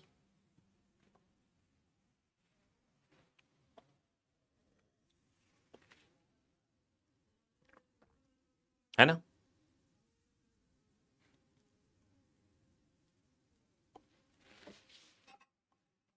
ठीक है। अब सवाल है कि एक वायरस सजीव कैसे और एक वायरस निर्जीव कैसे, एक ही साथ दोनों कैसे? नहीं, वायरस को ना तो सजीव कह सकते हैं ना ही उसको निर्जीव कह सकते हैं, राइट। तो सजीव इसलिए क्योंकि यह प्रजनन कर सकता है, इसलिए क्योंकि प्रजनन की क्षमता,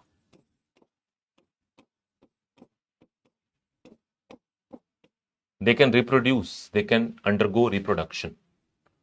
और निर्जीव इसलिए क्योंकि इसमें बाकी कोई गुण नहीं है, क्योंकि इसमें कोशिका संरचना अनुपस्थित है।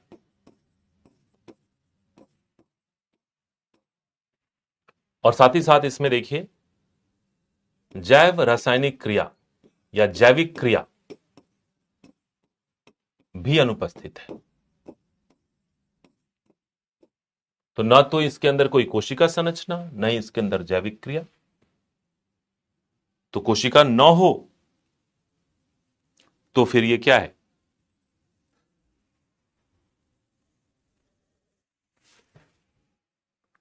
हम लोग समझेंगे इसको पूरी बात को। तो पहली बात, अगर कोई व्यक्ति कहे कि आप एक ऐसे जैविक संरचना का नाम बताओ जो सजीव और निर्जीव के बीच की कड़ी हो, ना वो पूरी तरीके से सजीव हो ना पूरी तरीके से निर्जीव हो, जिसको लेकर कंफ्यूजन हो, तो क्या कहेंगे आप? वायरस। जैसे कोरोना वायरस, जैसे HIV वायरस, जिससे एड्स हो जाता है। तो कोई कहेगा कि अच्छा सजीव कैसे? तो क्या कहेंगे आप? सजीव इसलिए क्योंकि ये हमारे शरीर में जब प्रवेश कर जाते हैं तो प्रजनन कर पाते हैं, लेकिन इनकी अपनी कोई कोशिका संरचना नहीं होती, इनके पास अपनी कोई जैविक क्रिया नहीं होती, ये अपना जीवन अपने भरोसे नहीं निकाल सकते, है ना। अब सवाल यह है कि कोशिका की संरचना तो आपने अभी अभी देखी ना, अभी आपने कोशिका संरचना देखी थी, याद है आपको? और एक वायरस की संरचना देखोगे तो कोशिका से बिल्कुल अलग है। एक वायरस की संरचना मैं बनाता हूं, आप देखिए ध्यान से, एक वायरस कैसा दिखता है। तो एक वायरस की संरचना बहुत ही टिपिकल है। 2 तरह की संरचना बनाऊंगा मैं। एक वायरस ये है, ये एक वायरस की संरचना आप भी बनाएंगे मेरे साथ। और एक वायरस ये है, ये तो वायरस पता ही आपको, कोविड वाला, दुनिया जानती है इसको। वायरस के भी अलग अलग स्वरूप होंगे, दोनों ही वायरस है। और इसके अंदर एक ही चीज पाई जाएगी, इसके अंदर ये एक इस तरह की चीज है। ये दोनों वायरस है। इस वायरस में जो लाल वाला भाग बनाया ना मैंने, ये डीएनए या आरएनए है। ये डीएनए या आरएनए। और ये जो हरा वाला भाग बनाया ना मैंने, ये पार्ट, ये जो हरे वाले हैं जितने भी हैं, ये प्रोटीन है। लेकिन कोशिका जैसा तो बिल्कुल नहीं लग रहा। क्या किसी को कोशिका जैसा लग रहा है? ये बनाइए तो बताइए, वायरस की बॉडी, वायरस का आवरण किससे बना है?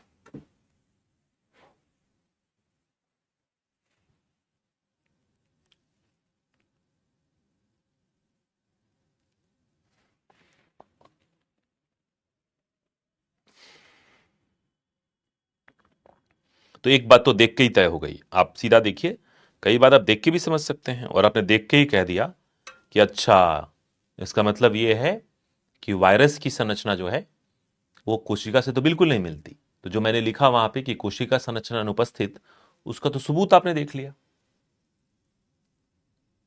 है कि नहीं।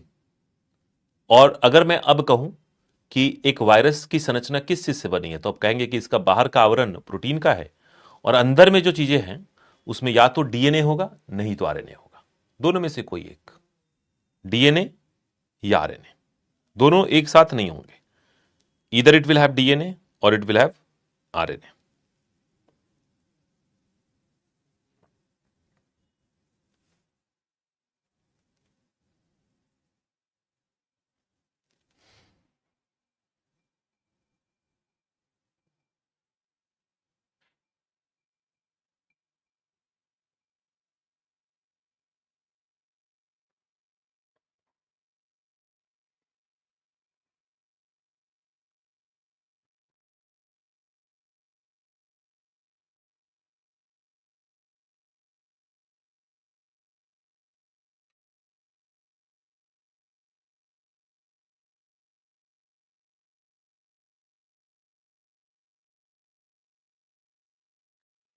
फुल फॉर्म देखेंगे आगे। डीएनए का फुल फॉर्म होता है डीऑक्सीराइबो न्यूक्लिक एसिड, आरएनए का राइबो न्यूक्लिक एसिड। भाई एक बात बताओ,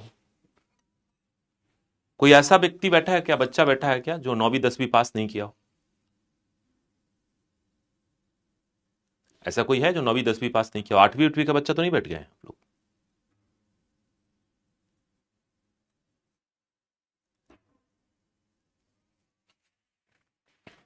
तो अगर आप 9वीं 10वीं पास करके आए हैं तो डीएनए आरएनए का फुल फॉर्म तो पढ़ा होगा आपने, उसके बिना तो आप 9वीं 10वीं पास ही नहीं किए होंगे।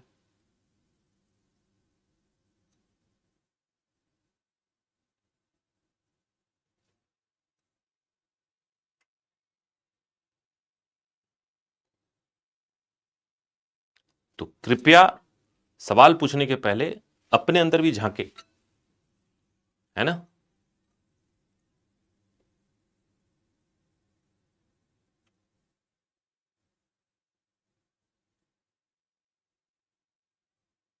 दसवीं पास अगर आप हैं तो ठीक है, जो भी बात बता रहा हूं वो 9वीं 10वीं से बाहर की बात नहीं है।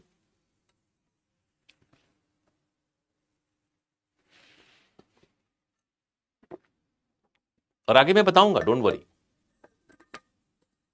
बताइए, 12th टॉपर ऊपर बैठे हुए भाई लोग,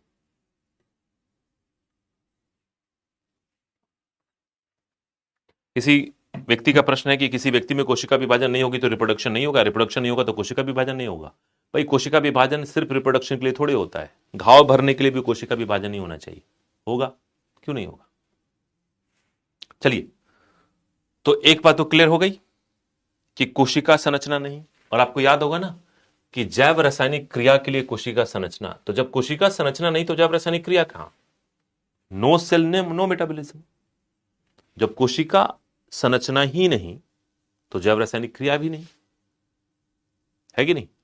जब कोशिका संरचना ही नहीं तो जैव रासायनिक क्रिया भी नहीं, बात खत्म हो गई, है ना। अब आते हैं कि चलो, जब कोशिका है ही नहीं, जैव रासायनिक क्रिया ही नहीं है, तो प्रजनन कैसे कर ले रहा है? तो प्रजनन की क्षमता कहां से आई, इस बात को समझते हैं, है ना। अब देखिए आप ध्यान से देखो, एक वायरस जो है ना, एक वायरस टेररिस्ट की तरह है, आतंकवादी की तरह। एक कहानी सुनोगे, छोड़ो हटाओ, पढ़ाई लिखाई बाद में होती रहेगी। पढ़ाई लिखाई क्या बड़ी बात है, पढ़ाई लिखाई इंपॉर्टेंट थोड़े है, कहानी बहुत इंपॉर्टेंट है। तो बताओ कहानी सुनोगे। देखो कहानी सुनाने में यह है कि जब तक दो चार लोग बोलते नहीं, मैं कहानी सुनाता नहीं।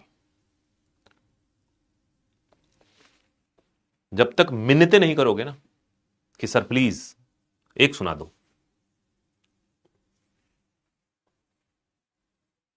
चलो अब इतने लोग बोल रहे हैं तो सुना देता हूं, मूड तो है नहीं, है ना। तो, तो देखो आप, ओके, एक आध नो भी बोल रहे हैं लेकिन बहुमत के साथ में जाऊंगा। तो वायरस जो है ना, विषाणु, तो विषाणु जो है वो, विषाणु एक आतंकवादी की तरह है। क्या है वो, आतंकवादी। जैसे भारत में कोई आतंकवादी घुसा है। अच्छा, हम सब जो है ना, मैं, मेरा नाम रितेश है, रोशनी है, राधा है, आयुष है, अनमोल है, सौरभ है, सुजाता है, प्रिया है, गुलशन है, ये हम सब जो हैं, दीक्षा, अमरीन, निकिता, नेहा, मोना, है ना, उमेश, स्वीटी, तनिषा, सत्यम, मोहम्मद, तो हम सब जो हैं, हम भारत के नागरिक हैं। हम भारत के अगर नागरिक हैं तो हमारा घर तो है ना, हम घर में रहते हैं, हमारा एक घर है, हमारी एक व्यवस्था है। उस घर में हम अपनी जीवन की क्रियाओं को करते हैं। उस घर में हमारा एक बेडरूम है, हमारे स्टडी टेबल है, हमारे लिए एक वॉशरूम है, हमारे लिए एक ड्राइंग रूम है, हमारी इंटरटेनमेंट की व्यवस्था है, हमारी किचन है, पावर सप्लाई है। तो हमारे घर की पूरी व्यवस्था है जिसमें हम रहते हैं, और घर में जब रहते हैं तो हमारी जीवन बड़ी आसान हो जाती है ना। We all live in a house setup. मैं बिहार से हूं लेकिन मैं दिल्ली में रहता हूं, तो मेरी भी दिल्ली में अब घर है, बिहार में भी है, और जाहिर सी बात है क्लास खत्म करके मैं घर जाऊंगा तो सारी थकान उतर जाएगी, क्योंकि घर में वो सारी व्यवस्थाएं हैं जो जीवन के लिए अनुकूल है ना। कुछ खाने पीने को मिल जाएगा, चाय कॉफी मिल जाएगी, थोड़ा आराम कर लूंगा, ठीक है। क्योंकि हम भारत के नागरिक हैं, किसी न किसी राज्य में, किसी न किसी प्रांत में हमारा घर तो होगा ही होगा। लेकिन क्या आतंकवादी का कोई घर है? क्या आतंकवादी का कोई घर होगा? नहीं, आतंकवादी तो घुसपैठिया है, पाकिस्तान की तरफ से सीमा पार करके, और वो आया है, उसके पास कुछ नहीं है। आतंकवादी के पास कोई घर वर जैसी व्यवस्था नहीं है, बल्कि आतंकवादी के पास है एक AK-47 और RDX। AK-47 और RDX, आतंकवादी के पास क्या है, AK-47 एंड RDX। और यह आतंकवादी एक शॉल लपेटे हुए, एक छोटे से बैग में इतना सारा RDX रखे हुए और एक AK-47 टांगे हुए घूम रहा है। वो घूम रहा है, लेकिन आतंकवादी के पास RDX है, AK-47 है, लेकिन घर नहीं है। तो आतंकवादी की जीवन बड़ी बेकार है, भटक रहा है। तो उसने क्या किया, घूमते घूमते उसने देखा एक दिन कि एक घर है जिसका दरवाजा खुला हुआ है, यानी कि घर की सुरक्षा व्यवस्था उतनी अच्छी नहीं है। तो वो क्या किया, जैसे ही देखा कि सारे घर के दरवाजे बंद है, एक घर है जो खुला हुआ है, इसकी सुरक्षा अच्छी नहीं है, तो वो क्या किया, घुस गया उस घर में। सोचिए, आतंकवादी घर में घुस गया, और घर में घुसने के बाद उसने निकाला एक तरफ से RDX, एक तरफ से AK-47, और निकाल के कहा कि देखो मैं क्या लाया हूं, मैं आतंकवादी हूं, और मेरे एक हाथ में RDX है जिससे पूरा घर उड़ा दूंगा, और एक में AK-47 है जिससे जिसको चाहो गोली मार दूंगा। अब किसी घर में आतंकवादी घुस जाए और इस तरह की धमकी दे, तो घर में रह रहे लोगों की हालत खराब। सब ने सरेंडर कर दिया कि सरेंडर, मत मारो, जीवन बचेगा, कुछ ना कुछ उपाय ढूंढ लेंगे। और फिर आतंकवादी ने कहा कि सरेंडर कर दिए तो सब अब बैठ जाओ, और आतंकवादी ने घोषणा कर दी, कहा कि देखो मेरे पास AK-47 और RDX है, तो आज से और अभी से इस घर में वही होगा जो मैं कहूंगा। आतंकवादी ने कहा कि आज से इस घर में वही होगा जो मैं कहूंगा। यानी आज से पहले घर के मालिक तुम थे, अब घर के अंदर मालिक मैं हूं, मेरा कहना चलेगा। क्लियर है? आपके पास इस बात को मानने के अलावा कोई चारा ही नहीं है। हमने कहा ठीक है भाई, जान से मत मारो, घर तुम्हारा, जो तुम बोलोगे वही करेंगे। आतंकवादी ने कहा कि देखो रात को बज रहे हैं 8, खाना क्या बना रहे हो? तो आपने कहा कि मटर पनीर बन रहा है, बढ़िया, रोटी बन रहा है, आप बोलिए तो खा, आपको दे देते, हम नहीं खाएंगे। आतंकवादी ने कहा कि मटर पनीर, मैं मटर पनीर खाऊंगा? मैं खाऊंगा मटन, बकरे का मांस, है कि नहीं? मेरे लिए बनानी पड़ेगी बिरयानी। आपने कहा कि क्या बात करते हैं सर, घर पे कब्जा कर ही लिया, अब धर्म भ्रष्ट मत करो। मैं तो वेजिटेरियन हूं, मैंने तो कभी जीवन में सोचा भी नहीं, देखा भी नहीं, जाना भी नहीं। हम तो मटर पनीर खाने वाले लोग हैं, हम तो गोभी आलू यही सब खाते हैं। आतंकवादी ने कहा कि देखो बनेगा तो बिरयानी ही, वो भी मटन का, और नहीं तो गोली मार दूंगा। अब जब जान पे बन आएगी तो उसी में से एक व्यक्ति जाएगा बाजार से मटन लेके आएगा, अपने किचन में, जिस किचन में आज तक अभी मटन नहीं बना, मटन बिरयानी बनाएगा। और बिरयानी बनाएगा तो कौन खाएगा? घर के लोग तो नहीं खाएंगे, आतंकवादी खाएगा। और आतंकवादी खाएगा तो आतंकवादी और बलिष्ठ होगा। तो घर में जो पदार्थ बन रहा है, खाद्य पदार्थ जो बन रहा है, उसको कौन खा रहा है? आतंकवादी। क्या घर के लोगों को मिल रहा है? नहीं मिल रहा। आतंकवादी खा के फुल हो गया, पेट वेट एकदम बिल्कुल खा के तृप्त हो गया वो। और फिर आतंकवादी देखता है कि अच्छा ठीक है जी, अब सोने की व्यवस्था की जाए। तो देखा कि एक कमरे में एसी लगा हुआ है, घर में 3 कमरे हैं, उसमें एक ही में एसी है। आतंकवादी ने कहा कि देखो भाई ऐसा है, एसी वाले कमरे में मैं सोऊंगा एसी चला के, और बाकी सबको उसने क्या किया, एक कमरे में बंद कर दिया, लॉक कर दिया, बोला कि तुम लोग इस कमरे में सो पंखे में। बात समझ में आ रही है? यानी कि घर के अंदर ऊर्जा का भी इस्तेमाल कौन कर रहा है? आतंकवादी कर रहा है। तो बताइए, खाना भी आतंकवादी खा रहा है, घर के लोगों को नहीं मिल रहा। ऊर्जा भी आतंकवादी ले रहा है, तो आराम भी आतंकवादी को मिल रहा है। तो आतंकवादी लगातार बलिष्ठ होगा और घर के लोग क्या होंगे? कमजोर होंगे। बात समझ में आ रही है? और ऐसे करके आतंकवादी का बल और बढ़ेगा, घर और कमजोर होगा। यही काम करता है वायरस। यहां पे आतंकवादी कौन है? वायरस। यहां पे आतंकवादी है वायरस, और हमारी कोशिका है घर। मान लो कि हमारे शरीर में वायरस का प्रवेश हुआ, और वायरस जब घुसा तो वायरस हमारे शरीर के अंदर घुसना शुरू किया, और घुसने के बाद उसने सभी कोशिकाओं को टटोलना शुरू किया। टटोलते टटोलते उसको एक ऐसी कोशिका मिल गई जहां पे एंट्री उसकी हो सकती है, क्योंकि उस कोशिका की सुरक्षा व्यवस्था थोड़ी कमजोर थी। वायरस जैसे ही अंदर घुसा कोशिका में अंदर घुसते ही वायरस ने निकाला अपना डीएनए और आरएनए। ये वायरस का जो डीएनए आरएनए है ना, ये AK-47 के बराबर है। और इस डीएनए और आरएनए से उसने हमारी कोशिका पे कब्जा कर लिया। कोशिका हमारी है, लेकिन अब किसके नियंत्रण में? वायरस के नियंत्रण में। कैसे वायरस के पास नियंत्रण पहुंचा? क्योंकि वायरस ने अब क्या किया कि इस पे डीएनए और आरएनए के प्रभाव से उसने नियंत्रण कर लिया।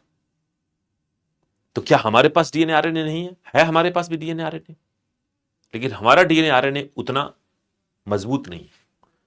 भाई वो वायरस जो AK-47 लेके आया, वो लोहा ही तो है। वो लोहा है, 4.5-5 केजी लोहा है। एक AK-47 5-7 केजी का लोहा ही तो होता है। जबकि हमारे घर में 200 लोहा है, 200 किलोग्राम लोहा है, सिलेंडर है, चूल्हा है, 3-3 सिलेंडर पड़े हैं। लेकिन क्या उस लोहे से हम उस AK-47 के लोहे की बराबरी कर सकते हैं? नहीं कर सकते। आतंकवादी एक है, लेकिन उसके पास एक लोहे का टुकड़ा है जिसका नाम है AK-47। तो वैसे ही ये वायरस हमारे बॉडी में घुसा, बॉडी में घुसने के बाद उसका डीएनए आरएनए AK-47 है, उसको उसने निकाला, और निकाल के हमारी कोशिका पे कब्जा कर लिया। कोशिका हमारी, कब्जा किसका? वायरस का। तो अब वायरस के पास कोशिका है, अब वायरस के पास कोशिका है। यह बात तय है कि वायरस की अपनी कोशिका नहीं है, लेकिन उसने हमारी कोशिका को हाईजैक करके उसका इस्तेमाल शुरू कर दिया। तो देखिए, पहले वायरस के पास कोशिका संरचना अनुपस्थित थी, लेकिन शरीर में घुसने के बाद उसने एक कोशिका को कब्जा कर लिया, कोशिका को हाईजैक कर लिया। हाईजैक समझते हैं? और जब कोशिका को हाईजैक कर लिया तो कोशिका की सारी क्रिया अब किसके हिसाब से चलेगी? हमारे शरीर के हिसाब से या वायरस के हिसाब से? सोचिए, किचन में खाना खुद का बनवा रहा है, तो वायरस क्या करेगा? पदार्थ का निर्माण अपने लिए करवाएगा, ऊर्जा का निर्माण अपने लिए करवाएगा, और पदार्थ और ऊर्जा जो कोशिका के अंदर उपलब्ध होंगी वो वायरस के लिए उपलब्ध होंगी, और वायरस और फलेगा फूलेगा। अब एक वायरस 2 में, 4 में, 8 में, 10 में बदलेगा, और जब वायरस 1 से 2, 2 से 4, 4 से 8 और 8 से 10 में बदल जाए तो जाहिर सी बात है उसी को क्या कहेंगे? प्रजनन। लेकिन प्रजनन होने के लिए वायरस को किसी न किसी कोशिका में प्रवेश करना ही होगा। यानी अगर एक वायरस आपके टेबल पर गिरा है तो वो एक कण के बराबर है, वो निर्जीव संरचना है, क्योंकि उसके पास कोशिका की सुविधा उपलब्ध नहीं है। लेकिन वही वायरस आपके हाथ पे लग गया, और हाथ पे लगने के बाद आपने नाक मुंह छू लिया, आंख छू लिया, और आपके शरीर के अंदर चला गया, और शरीर के अंदर जाकर अगर उस वायरस ने किसी कोशिका में प्रवेश कर लिया तो एकाएक वायरस एक्टिव हो गया, क्योंकि उस वायरस के पास अब कोशिका है। हमारी शरीर की कोशिका उसके कब्जे में है, और हमारी कोशिका उसके कब्जे में रह के, और वायरस उसमें अपना सारा काम कर रहा है, और उससे और एक वायरस एक कोशिका में घुसता है और 10 वायरस निकलता है, कोशिका मर जाती है। 10 वायरस फिर 10 कोशिकाओं को पकड़ता है, 10 वायरस 10 कोशिकाओं को पकड़ा, 10 कोशिकाओं में रहा, 100 वायरस में कन्वर्ट हो गया, और 10 कोशिका और मर गई। तो वायरस घुसेगा कोशिकाओं में, कोशिकाओं के संसाधन का प्रयोग करेगा, कोशिकाओं को मार देगा, अपनी संख्या बढ़ा लेगा, और ऐसे करते करते करते करते उसकी संख्या इतनी बढ़ जाएगी कि पूरी शरीर बीमार पड़ जाएगी, जैसे कोविड में हुआ। क्लियर है? तो ये कहानी है किसकी? वायरस की। अब बताइए, कोई तकलीफ? कोई तकलीफ है? तो वायरस सजीव कब है, इस बात को समझते हैं। यहां पे एक और पॉइंट ऐड करेंगे। तो प्रजनन की क्षमता कब है? कोशिका में प्रवेश के बाद। और निर्जीव कब है? सामान्य अवस्था में। सामान्य अवस्था में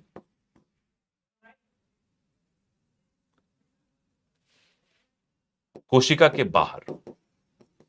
कोशिका के बाहर।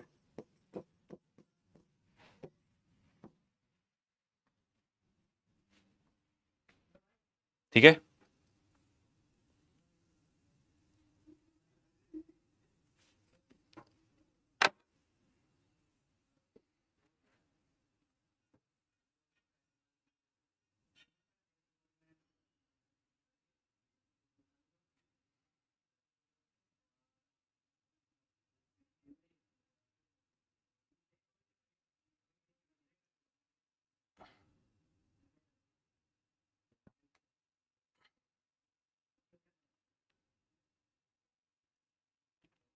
चलिए लिखिए, एक पॉइंट लिखिए। अब लिखेंगे आप, जैसे कई लोग कह रहे हैं नोट्स कैसे बनेगा? बन रहा है नोट्स आपका, आप लगातार लिखते जा रहे हैं। देखो, मैं बोर्ड पे सारा लिखते जा रहा हूं ना, ये नोट्स ही तो बना रहे हो आप। अनुकूलन के बारे में बात की, मेलानिन लिखा, ये सब लिखना है आपको। मैं थोड़े ना बोलूंगा कि लिखो, अब लिखो। जो लिख रहा हूं वो सब लिखो, और अब लिखो। आप अब डिक्टेट कर रहा हूं, लिखिए। लिखिए, विषाणु। विषाणु हमारी कोशिका में प्रवेश कर। विषाणु हमारी कोशिका में प्रवेश कर। विषाणु हमारी कोशिका में प्रवेश कर अपने डीएनए और आरएनए के प्रयोग से। हमारी कोशिका में प्रवेश कर हमारे डीएनए और आरएनए के प्रयोग से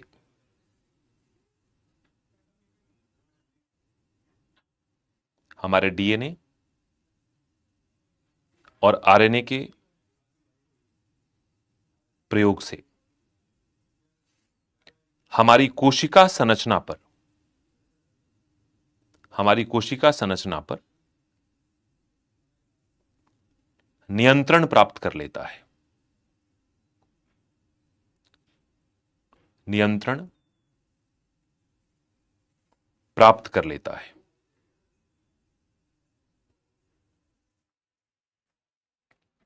नियंत्रण प्राप्त कर लेता है तथा कोशिका में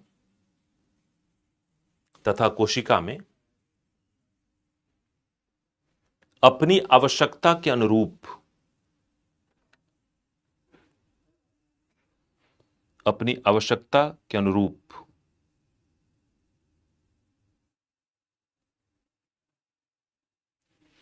आवश्यकता के अनुरूप पदार्थ और ऊर्जा की प्राप्ति करता है। पदार्थ और ऊर्जा की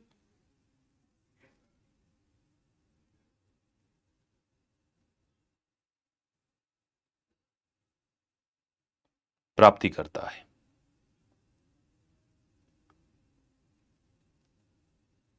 और अपनी प्रतिलिपियां तैयार करता है।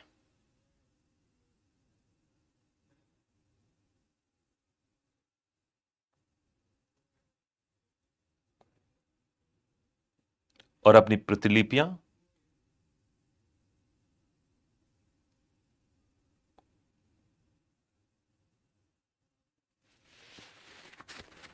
प्रतिलिपियां तैयार करता है, जिसे प्रजनन कहते हैं।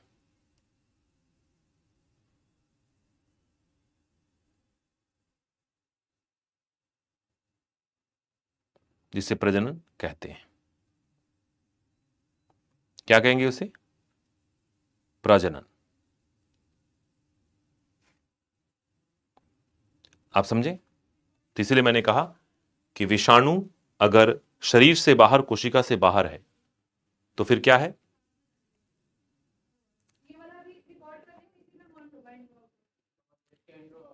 तो वो एक कण के बराबर है, राइट? और अगर विषाणु हमारे शरीर के अंदर है और कोशिका में है, तो वो सजीव संरचना है।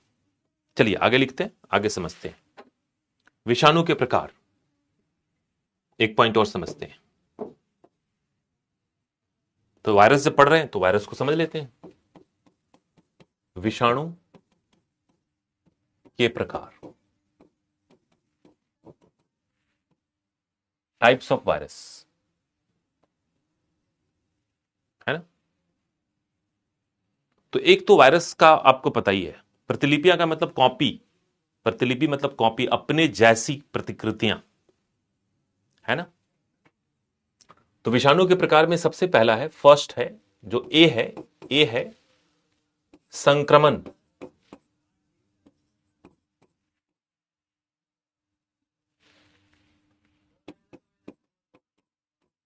संक्रमण समझते हैं? इन्फेक्शन। इन्फेक्शन के आधार पर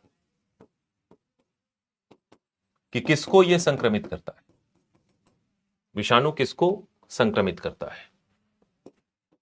तो हम कहते हैं पहला जंतु विषाणु। जंतु विषाणु, एनिमल वायरस। तो किसको संक्रमित करेगा? जंतुओं को। जंतु मतलब जानवर। जंतुओं को संक्रमित करता है। किसको संक्रमित करता है? जंतुओं को संक्रमित करता है, राइट? दूसरा पादप विषाणु। पादप मतलब प्लांट, प्लांट वायरस। तो पादपों को, पेड़ पौधों को संक्रमित करता है। तो देखिए आप, वायरस एनिमल नहीं है, वायरस एनिमल नहीं है, लेकिन अगर वो एनिमल को संक्रमित करता है तो उसको हम कहते हैं एनिमल वायरस। प्लांट को करता है तो प्लांट वायरस। ठीक है, फिर देखिए तीसरा, बैक्टीरियोफेज। बैक्टीरियोफेज क्या कहेंगे इसको? बैक्टीरियोफेज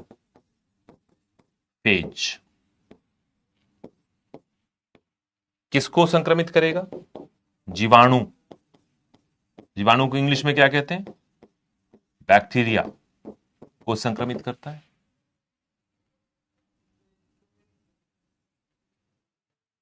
ना। और चौथा है, इसको कहते हैं माइकोफेज। माइकोफेज। माइकोफेज तो माइकोफेज कवकों, कवकों को, कवक समझते हैं? फंजाई, मशरूम खाया ना आपने, फफूंदी को संक्रमित करता है। यूपीएससी प्रीलिम्स का क्वेश्चन था ये कि वायरस इनमें से किनको संक्रमित करता है।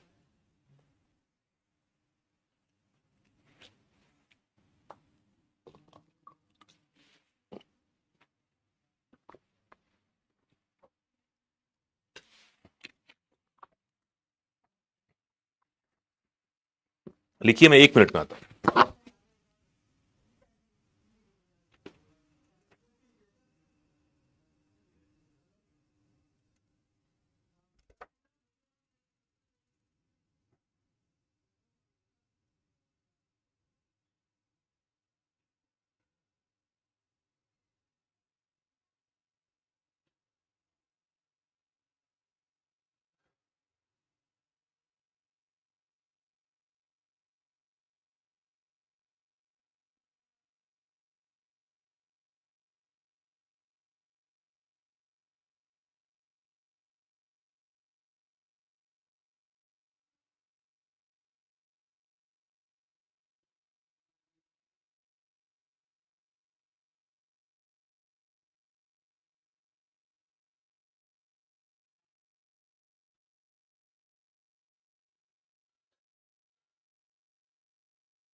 राइट, तो ध्यान से देखिए, अगर वो एनिमल को इन्फेक्ट करे तो एनिमल वायरस, अगर किसी पेड़ पौधे फसलों को खराब करे तो प्लांट वायरस, जीवाणु में प्रवेश कर जाए, जीवाणु मतलब बैक्टीरिया में प्रवेश कर जाए।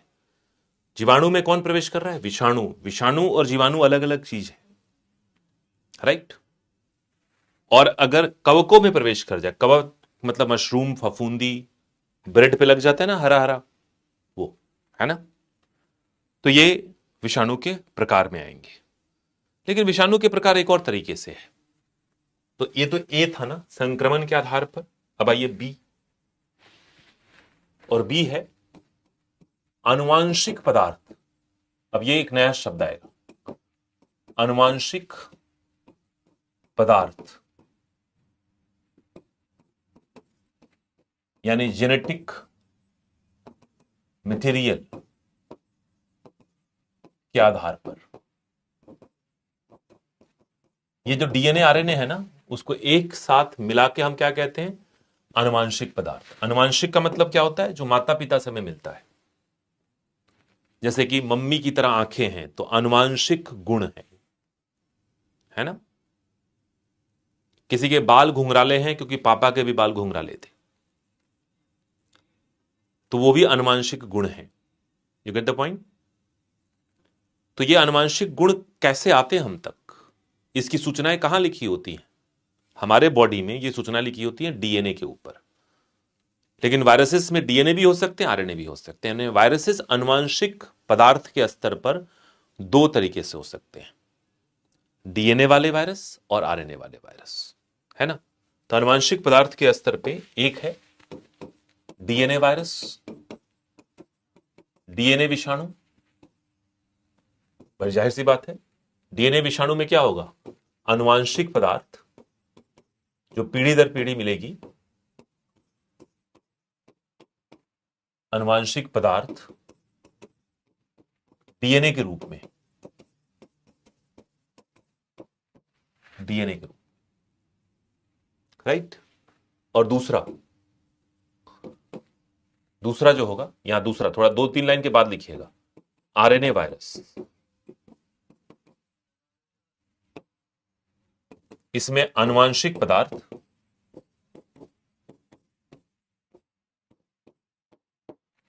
किस रूप में होगा, आरएनए के रूप में। आरएनए एक रसायन है, ribo nucleic acid, deoxy ribo nucleic acid. आगे पढ़ेंगे हम लोग एडवांस वाले क्लास में, हम डिटेल में पढ़ेंगे।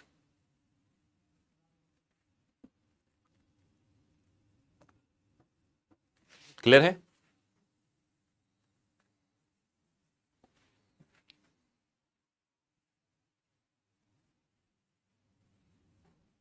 You got the point?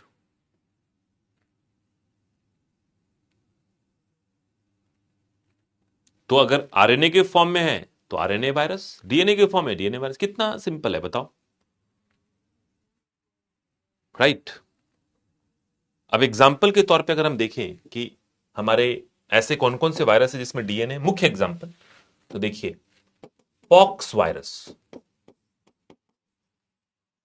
Small pox का नाम सुना है, बीमारी का नाम है। चिकन पॉक्स का नाम सुना है, बीमारी का नाम है। मंकी पॉक्स का नाम सुना है, करेंट डेवलपमेंट में था मंकी पॉक्स। तो जितने भी पॉक्स वायरसेस हैं, उस वायरस के अंदर आनुवंशिक पदार्थ क्या है, डीएनए, राइट। उसका आनुवंशिक पदार्थ क्या है, डीएनए।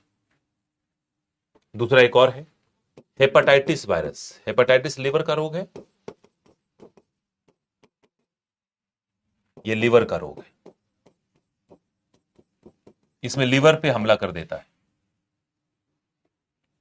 और एक और लिख लीजिए, एचपीवी, ह्यूमन पैपिलोमा वायरस। इससे सर्वाइकल कैंसर होता है ना। सर्वाइकल कैंसर स्त्रियों में,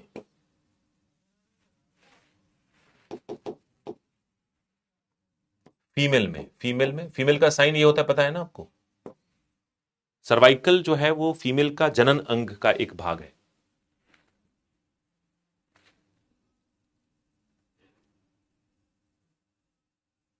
बिल्कुल बेसिक है, बेसिक क्लास। यूपीएससी की तैयारी कर रहे हो, क्या कर रहे हो आप? वायरस पढ़ा रहा हूं तो यूपीएससी के स्तर पे वायरस सबसे बेसिक लेवल पे है। अब कहां से जीवन से शुरू किया कि जीवन क्या है।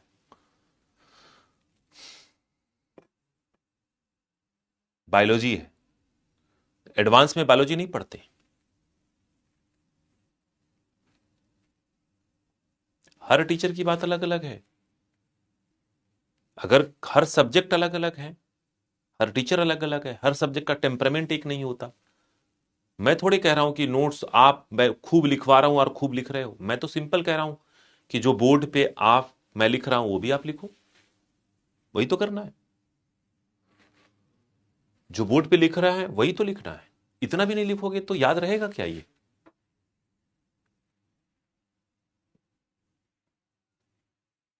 सर्वाइकल कैंसर फीमेल में होता है, राइट। और फीमेल का मतलब होता है कि फीमेल के जनन अंगों का कैंसर है। और आपको बता दूं, सर्वाइकल कैंसर फीमेल में होने वाला दूसरा सबसे बड़ा कैंसर है, ब्रेस्ट कैंसर और सर्वाइकल कैंसर। अच्छी बात यह है कि सर्वाइकल कैंसर की इंजेक्शन उपलब्ध है। तो आप जितने भी फीमेल हैं या जिनकी भी बहनें हैं, डॉक्टर से मिलकर इंजेक्शन दिलवा दीजिए, बहुत अच्छी चीज है। और उसे सर्वाइकल कैंसर होने के खतरे कम हो जाते हैं जीवन पर्यंत, है ना। कई लोगों के लगे भी होंगे। अभय तिवारी पूछ रहे हैं बेसिक और एडवांस एक ही कॉपी में बनाने हैं। अच्छा, एक ही में बना लोगे तो यूपीएससी बुरा मान जाएगी क्या, है ना। या अलग अलग बना लोगे तो फिर क्या हो जाएगा। जो मर्जी ये करो यार, इसमें कौन सी बड़ी बात है। एक ही में बनाए अलग अलग बनाए।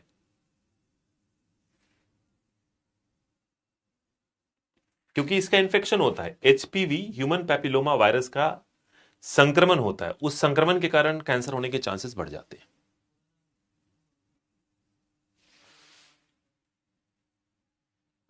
हाँ भाई, हिंदी मीडियम है शुभम, क्या दिक्कत है हिंदी मीडियम में। हिंदी मीडियम ही है, हिंदी लिख रहा हूं, कहां इंग्लिश लिख दिया मैंने।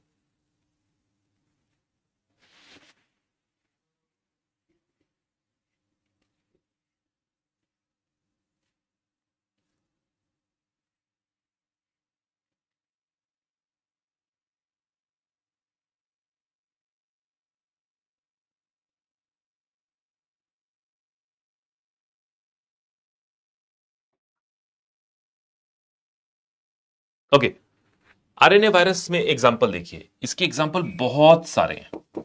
जैसे पोलियो वायरस, जैसे मम्प्स वायरस। हो सकता है बीमारी का नाम ना सुने हो आप, लेकिन अब सुनिए।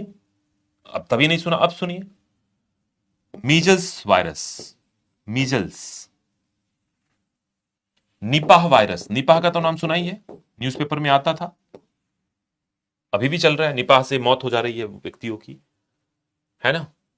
एबोला वायरस, फ्लू, किसी भी तरह का फ्लू हुआ तो। इन्फ्लुएंजा, इन्फ्लुएंजा, है ना। एचआईवी वायरस, जिससे एड्स होता है ना। डेंगी, कोरोना, चिकनगुनिया, चिकुन गुनिया,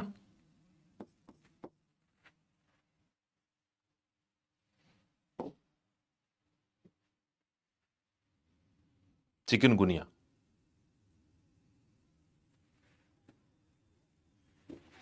फिर देखिए, एक होता है रोटा वायरस, बच्चों में इससे डायरिया हो जाता है। और अभी खतरनाक चल रहा है सोशल मीडिया पे, रेबीज। सुप्रीम कोर्ट भी इस स्तर पे काम कर रही है कि कुत्ते से काटने से जो रेबीज होता है, तो वो कैसे काम करता है।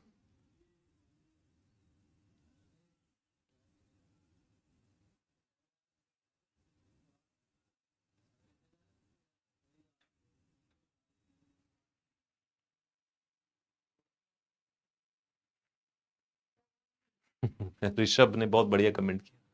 मुझे यहां कमेंट से पता चल गया कि एग्जाम में कंपटीशन बहुत है, पर वो कहने का ही है। बिल्कुल सही।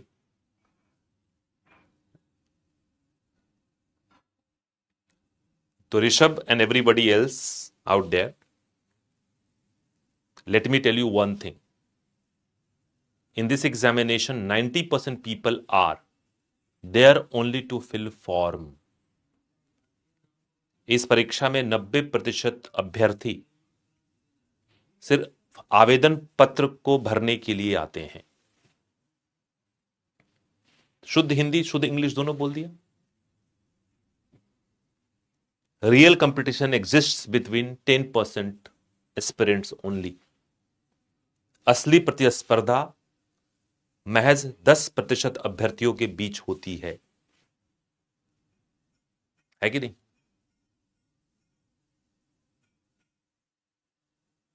और थोड़ा भी अगर ध्यान दे दे और नियमित स्तर पे तैयारी करे, और आप प्रारंभ बैच में हो, आपकी शुरुआत है, तो प्रारंभ बैच वाले अपना दिमाग न लगाएं, जिस सब्जेक्ट के टीचर अपने सब्जेक्ट के बारे में जो कहें और वो करें तो बहुत फायदा होगा।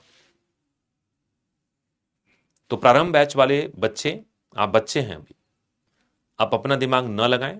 मैं साइंस पढ़ाने आया हूं तो मैं जो बोलूं वो कर लीजिए, हिस्ट्री वाले हिस्ट्री जो बोले वो कर लीजिए, पॉलिटी वाले पॉलिटी के लिए जो बोले वो कर लीजिए। अपना दिमाग फिलहाल 6 महीने तक मत लगाइए, साल भर तक मत लगाइए, क्योंकि इस परीक्षा का अनुभव आपको अभी नहीं है। अभी देखो छोटे छोटे इंग्लिश वर्ड को लेके आप टेंशन में आ जा रहे हो और कह रहे हो हिंदी मीडियम है सर।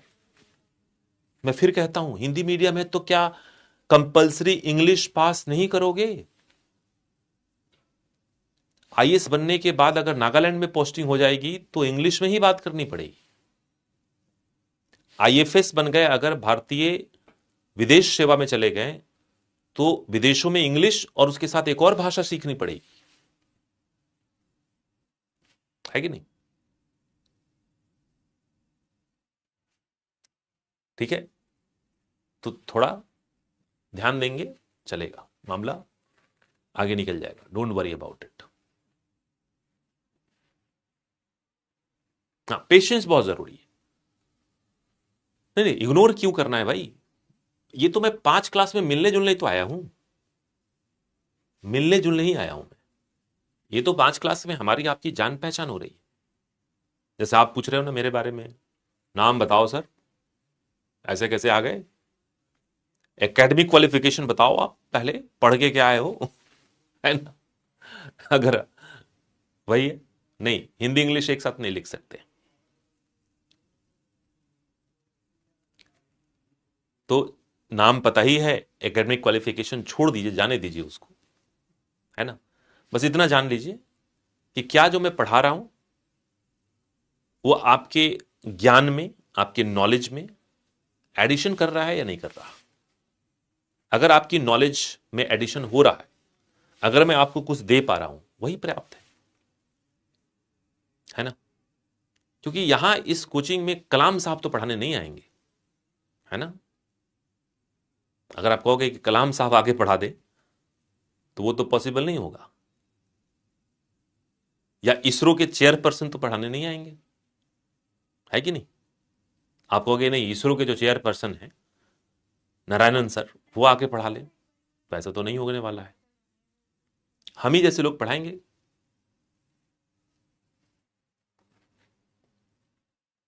ठीक है,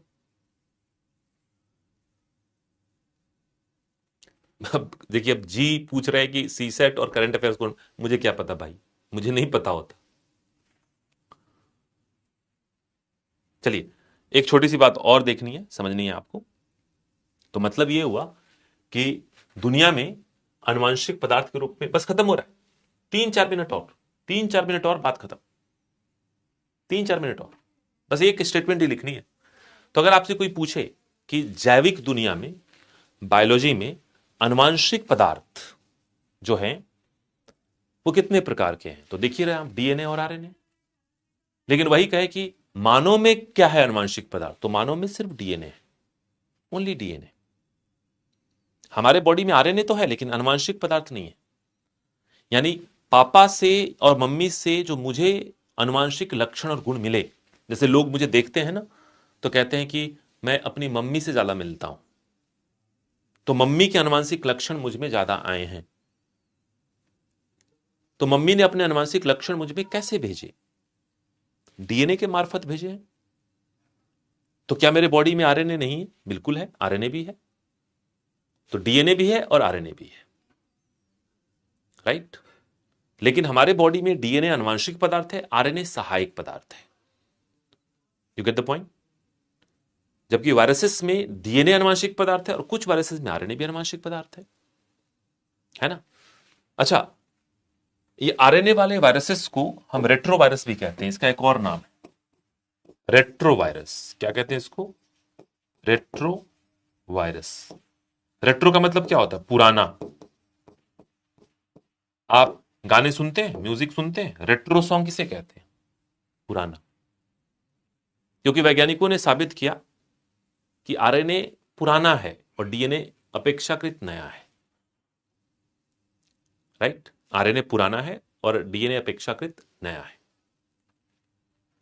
यू गेट द पॉइंट? जबकि डीएनए वाले का कोई नाम नहीं है, अलग से कोई नाम नहीं है। तो आज से ध्यान रखिएगा कि जिसके पास भी आरएनए है वो रेट्रोवायरस है। क्या है वो? That is retrovirus. वो रेट्रोवायरस कहा जाएगा। ठीक है? तो एक पॉइंट लिखो, जैव जगत में, लिखिए जैव जगत में डीएनए और आरएनए, जैव जगत में डीएनए और आरएनए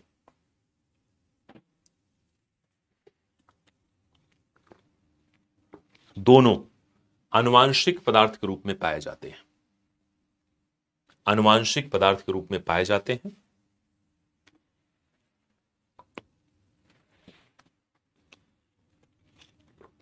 हालांकि आनुवांशिक पदार्थ के रूप में पाए जाते हैं, हालांकि आरएनए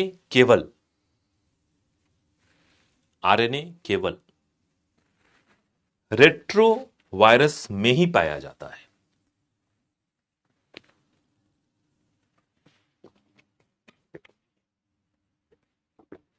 आरएनए केवल रेट्रोवायरस में ही पाया जाता है। रेट्रोवायरस में ही पाया जाता है।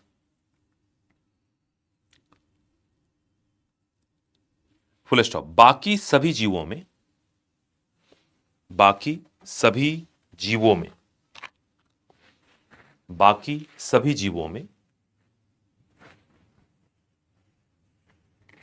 डीएनए आनुवांशिक पदार्थ के रूप में पाया जाता है। बाकी सभी जीवों में डीएनए आनुवांशिक पदार्थ के रूप में पाया जाता है और आरएनए, बाकी सभी जीवों में डीएनए आनुवांशिक पदार्थ के रूप में पाया जाता है और आरएनए और आरएनए सहायक के रूप में पाया जाता है। सहायक। और आरएनए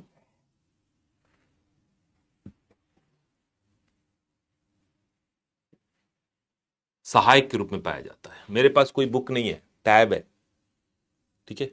बुक से नहीं, टैब है जिसमें पुराने नोट्स पड़े हैं। वो सब छोड़ो, कंटेंट पे फोकस करो, है ना? तो हमारे बॉडी में डीएनए आरएनए दोनों हैं, लेकिन ध्यान दीजिएगा, डीएनए आरएनए दोनों होने के बावजूद भी यह ध्यान रखना है कि डीएनए आनुवांशिक पदार्थ और आरएनए सहायक पदार्थ, जबकि वायरसेस में आरएनए भी है और डीएनए भी है। ठीक है? तो आज की कहानी यहीं समाप्त। कल मिलेंगे, कल नई कहानी। तो आज आपने पढ़ा सजीव निर्जीव के बीच का अंतर और वायरस की पूरी कहानी। ठीक है? तो चलिए कल मिलते हैं और कल और भी बातें होंगी। ठीक है? चलिए ध्यान दीजिएगा अपना।